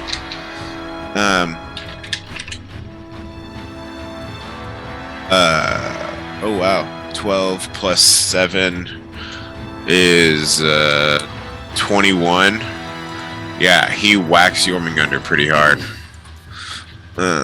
Minus 21. And then what was the other attack before? I think it was like minus 12. It was 12.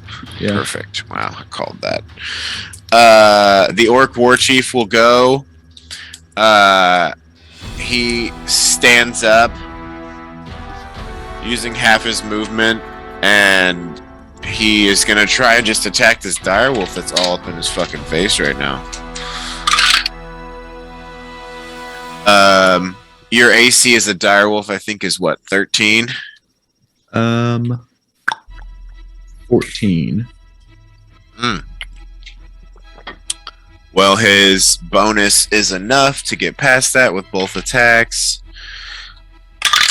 That'll be, oh wow, 12 plus 8 is 20 plus 8 is 28 damage between right. two great axe attacks. Yeah. Okay. Oh, I've been rolling this incorrectly. I've missed these 2 extras. And plus an additional 9 because of the Grump's Fury.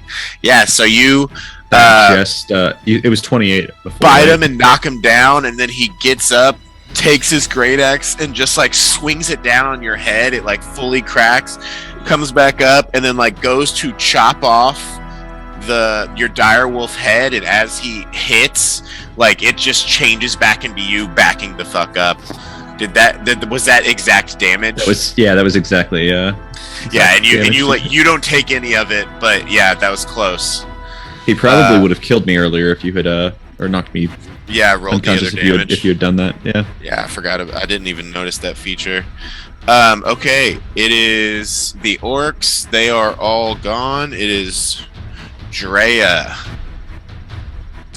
This dude sucks. And they will cast, I think it's Ensnaring Strike? Or is it Grasping Arrow?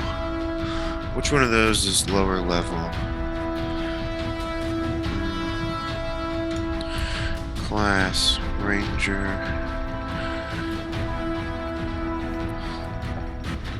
Sorry, y'all.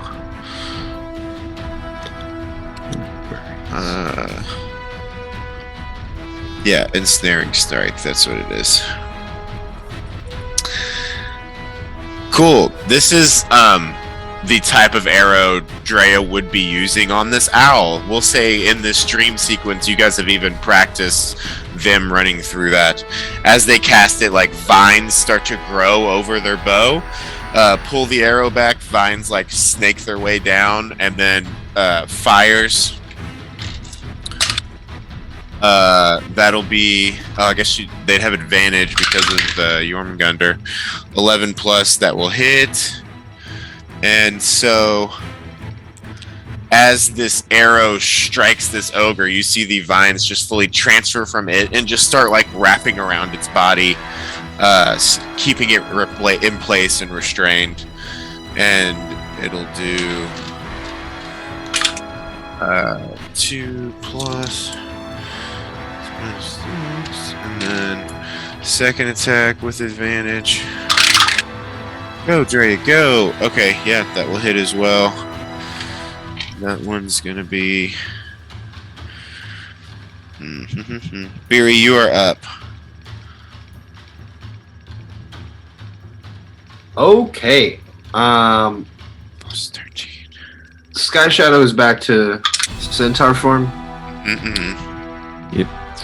How is Centaur form Sky Shadow looking? Sky Watcher. Pretty bad. Pretty rough. Okay. Is anybody else looking rough? I don't think so, comparatively, no. Okay, well, let's see. How far can I run? Probably not far enough, to be honest. What's that? 10, 20, 30? Be earnest. Yeah, I can't get there for a full cure wounds. Well, you could do your channel divinity. I could. That's a great idea. I'll do that starting from right here. Beer just starts sprinting across the battlefield. As she makes it over towards this rock, she like grabs her holy symbol, utters a prayer, and then just moves with this like green aura just trailing back from her across the battlefield. Yeah. And Corpse Grinder and Sky Shadow both heal. Let's see, is it 2d6 plus wisdom? Yeah, so 11 points. Hell yeah. You guys both get 11 back as Beery does this healing sprint. And then I think I still have 5 more feet. No, yeah, cool. And then I'll use my Bonus blurry. action? Yeah, I'll use my blurry wooden spoon to attack that. ogre. Perfect. It flies across the battlefield. Advantage from your man, Gunder. Attacking the ogre. Oh, the ogre. Yeah. Oh, absolutely. Yeah, it's restrained by both Jormungandr and this grasping vine at this point, or the grasping and snaring strike, I should say. Not a great roll. I got an 11. That with advantage. Yeah, 11's all you need. He's a big fucking ogre. Oh, that one does D8. 10 points of damage. Excellent. He's looking pretty rough. Corpse Grinder, you're up. Ogre and War Chief both looking pretty bad. Let's go for an Eldritch Blast at the War Chief. All right, roll that Eldritch Blast. Jasper, you're on deck. Skywatcher, you're after. Come on. You have it. Ooh, yeah. Or okay, yeah. No, that hits. Great. And yeah, D10, D6. Plus charisma. You got it. 9 plus 3 is 12. Plus 3 is 16 damage. Oh, baby. You fire off your Eldritch Blast, and as he's going to raise his axe again and take it down on Sky Shadow, it comes through and spears through his neck, and like where these hex marks were, they heat up and then just like cinch in, and he falls to the ground like his neck rotten and withered away. Dead. Can I use my bonus battle. action this turn to move my hex to the ogre? You sure Or is can. Yeah, absolutely. The hex transfers from this dead body over to the ogre and starts wrapping around his neck. Are you giving him strength disadvantage as well? Yes. That's great. I'm gonna Yeah, Use my movement to get to like right here on the other side of this rock. perfect. And you, if you want to, if you have the opportunity to get temporary hit points, but you already have them, you can just keep whichever one's higher, if that makes sense. Okay. Yeah, because Because right now you get 4, and that would cancel out the 8. Right. Yeah, so you can just thank you keep for letting the me 8. do that. For sure, yeah, I'm cool with that. Okay, Jasper, you're up. Cool. Jasper is going to go into a dead sprint and run all the way up to this dude. Oh, And- sweet, yeah, you just run across the battlefield. Yeah, he's like, fuck this. Crampon's digging in. What weapon are you pulling out? He is drawing the obsidian life-sealing dagger. We'll do a little Okay. flourish with it, and then just jams it in. Yeah, you like stab it right into like one of his legs or something. Go ahead and roll to hit. Cool. It's You have restrained, advantage on so the yeah. attack. Yeah. Ooh, okay. 23. Oh, that'll hit. Cool. Yeah. So- Do you want to use charges? Yeah. This is the last thing, right? Yeah. Yeah. I'll just dump 3 charges into it. Give me that full damage. 2, 3. So that's 44. Hell yeah. 6, 10, 11, 14. Excellent. You run forward, stab this dagger. Was that a sneak attack too? Did you roll a d6? Oh, no, I didn't. Thank you. 4, 18 damage.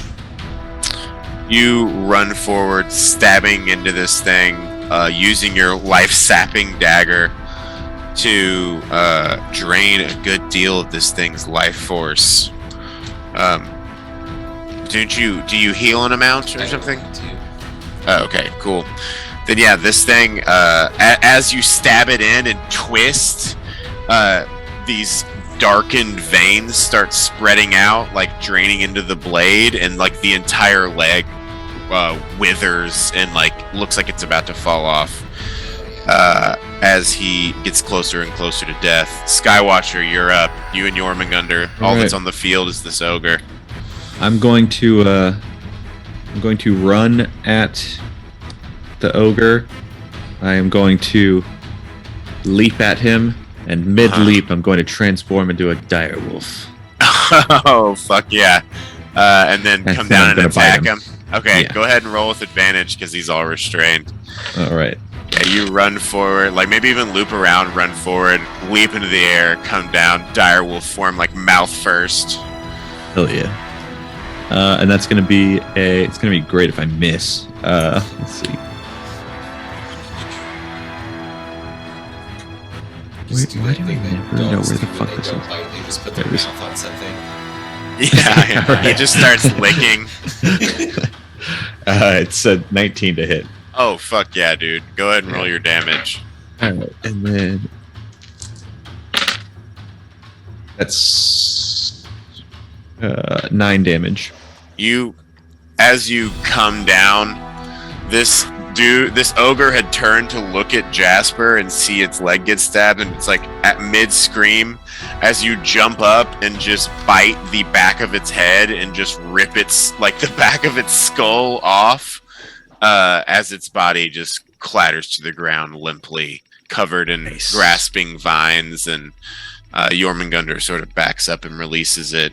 You guys, this wave of opalescent energy comes over, cleans the battlefield, refreshes all of you all, restoring your spells and abilities, and then like there's just more enemies. And you guys do this over and over and over together as a team to like really get your patterns down. And yeah, next session when we wake up, you guys will be level 3 in Lonelywood. Thank you for playing and doing all this with me. Yeah, thank you. Fully healed from this battle. Oh yeah, Spell slots fully and healed, stuff. everything back.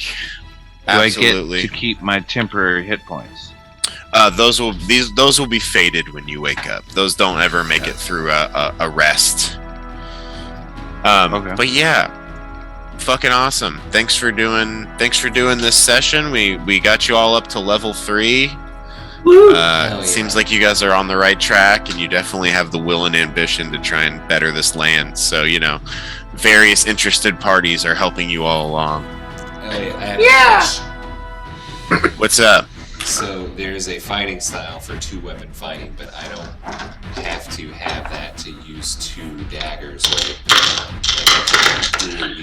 Correct. You can have an offhand dagger. It'll just be a bonus action to attack. You just won't add your modifier to it. Okay. So I could pull my hand crossbow and shoot and use my parrying dagger as an offhand weapon. Is your crossbow 2-handed? The hand crossbow? It's just a hand crossbow, right? Yeah. Yeah, I think that could be fair. Okay, cool. Yeah, because it's one-handed. That's so cool. So I could... Got a ranged weapon in your... But I could parry with my offhand weapon and give myself... Because that dagger that I bought, if I use my bonus action to parry, I get +2 to my AC for the remainder of that turn. Super sweet. Very helpful as a rogue. That is helpful. You guys can, if you want to, when you wake up the next day, purchase any sort of new weapons for your various new proficiencies, or what have you. We're welcome to go through that. We will pick up next game, the 24th of Marpanoth in the town of Lonelywood, and so 2 weeks from now is Halloween. We've all opted not to do that, staying with this schedule. Our next game is going to end up being November 14th, so we will play again in a little under 30 days. If you guys have anything you want to accomplish in or around town, I've got time if you guys want to do chats or whatever may have you. It's going to be a bit before we play again, but I look forward to it. Oh yeah. Me too. Good.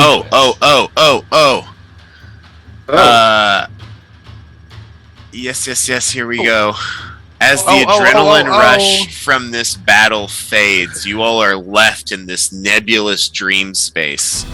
All of you have a shift in perception. You start seeing flashing of moments, a cold, dark forest, a waxing moon overhead, an aurora-filled sky, and before you, this vague outline of a temple in the midst of this forest. And a flying beast comes down through the trees, the face of a bird, the body of a lion. It's armored, and as it lands before you all see an armored and armed Goliath stepping off. No words issue out from him, but there's something about this figure. You can tell this person has been sent here to help, and then it's done. You guys all wake up in the bedroom together. To clarify, there was a half bird, half lion, and also a Goliath humanoid. Right? This half bird, so a griffin lands and a Goliath gets off the back of it. Got it. Sick. Cool beans. I always get hippogriffs and griffins mixed up. It's the 24th of Marpanoth in the year 1589. It's 6 a.m. Still dark. Corpse Grinder today at noon. Their statue of Warwick will be available again to be used. Beery and Skywatcher, pick your spells for the day. You get 6 of them. And yeah, we'll pick up with preparations, purchasing, or anything else that you guys want to do in chat. Cool. Excellent. I almost forgot about that part. Very fun. That's exciting. All right. Please send me your updated character sheets when you get them done, and I will store them and keep them safe. And I look forward to our next game. You can go ahead and end the stream now. Thanks, Internet. Yeah, bye, Internet.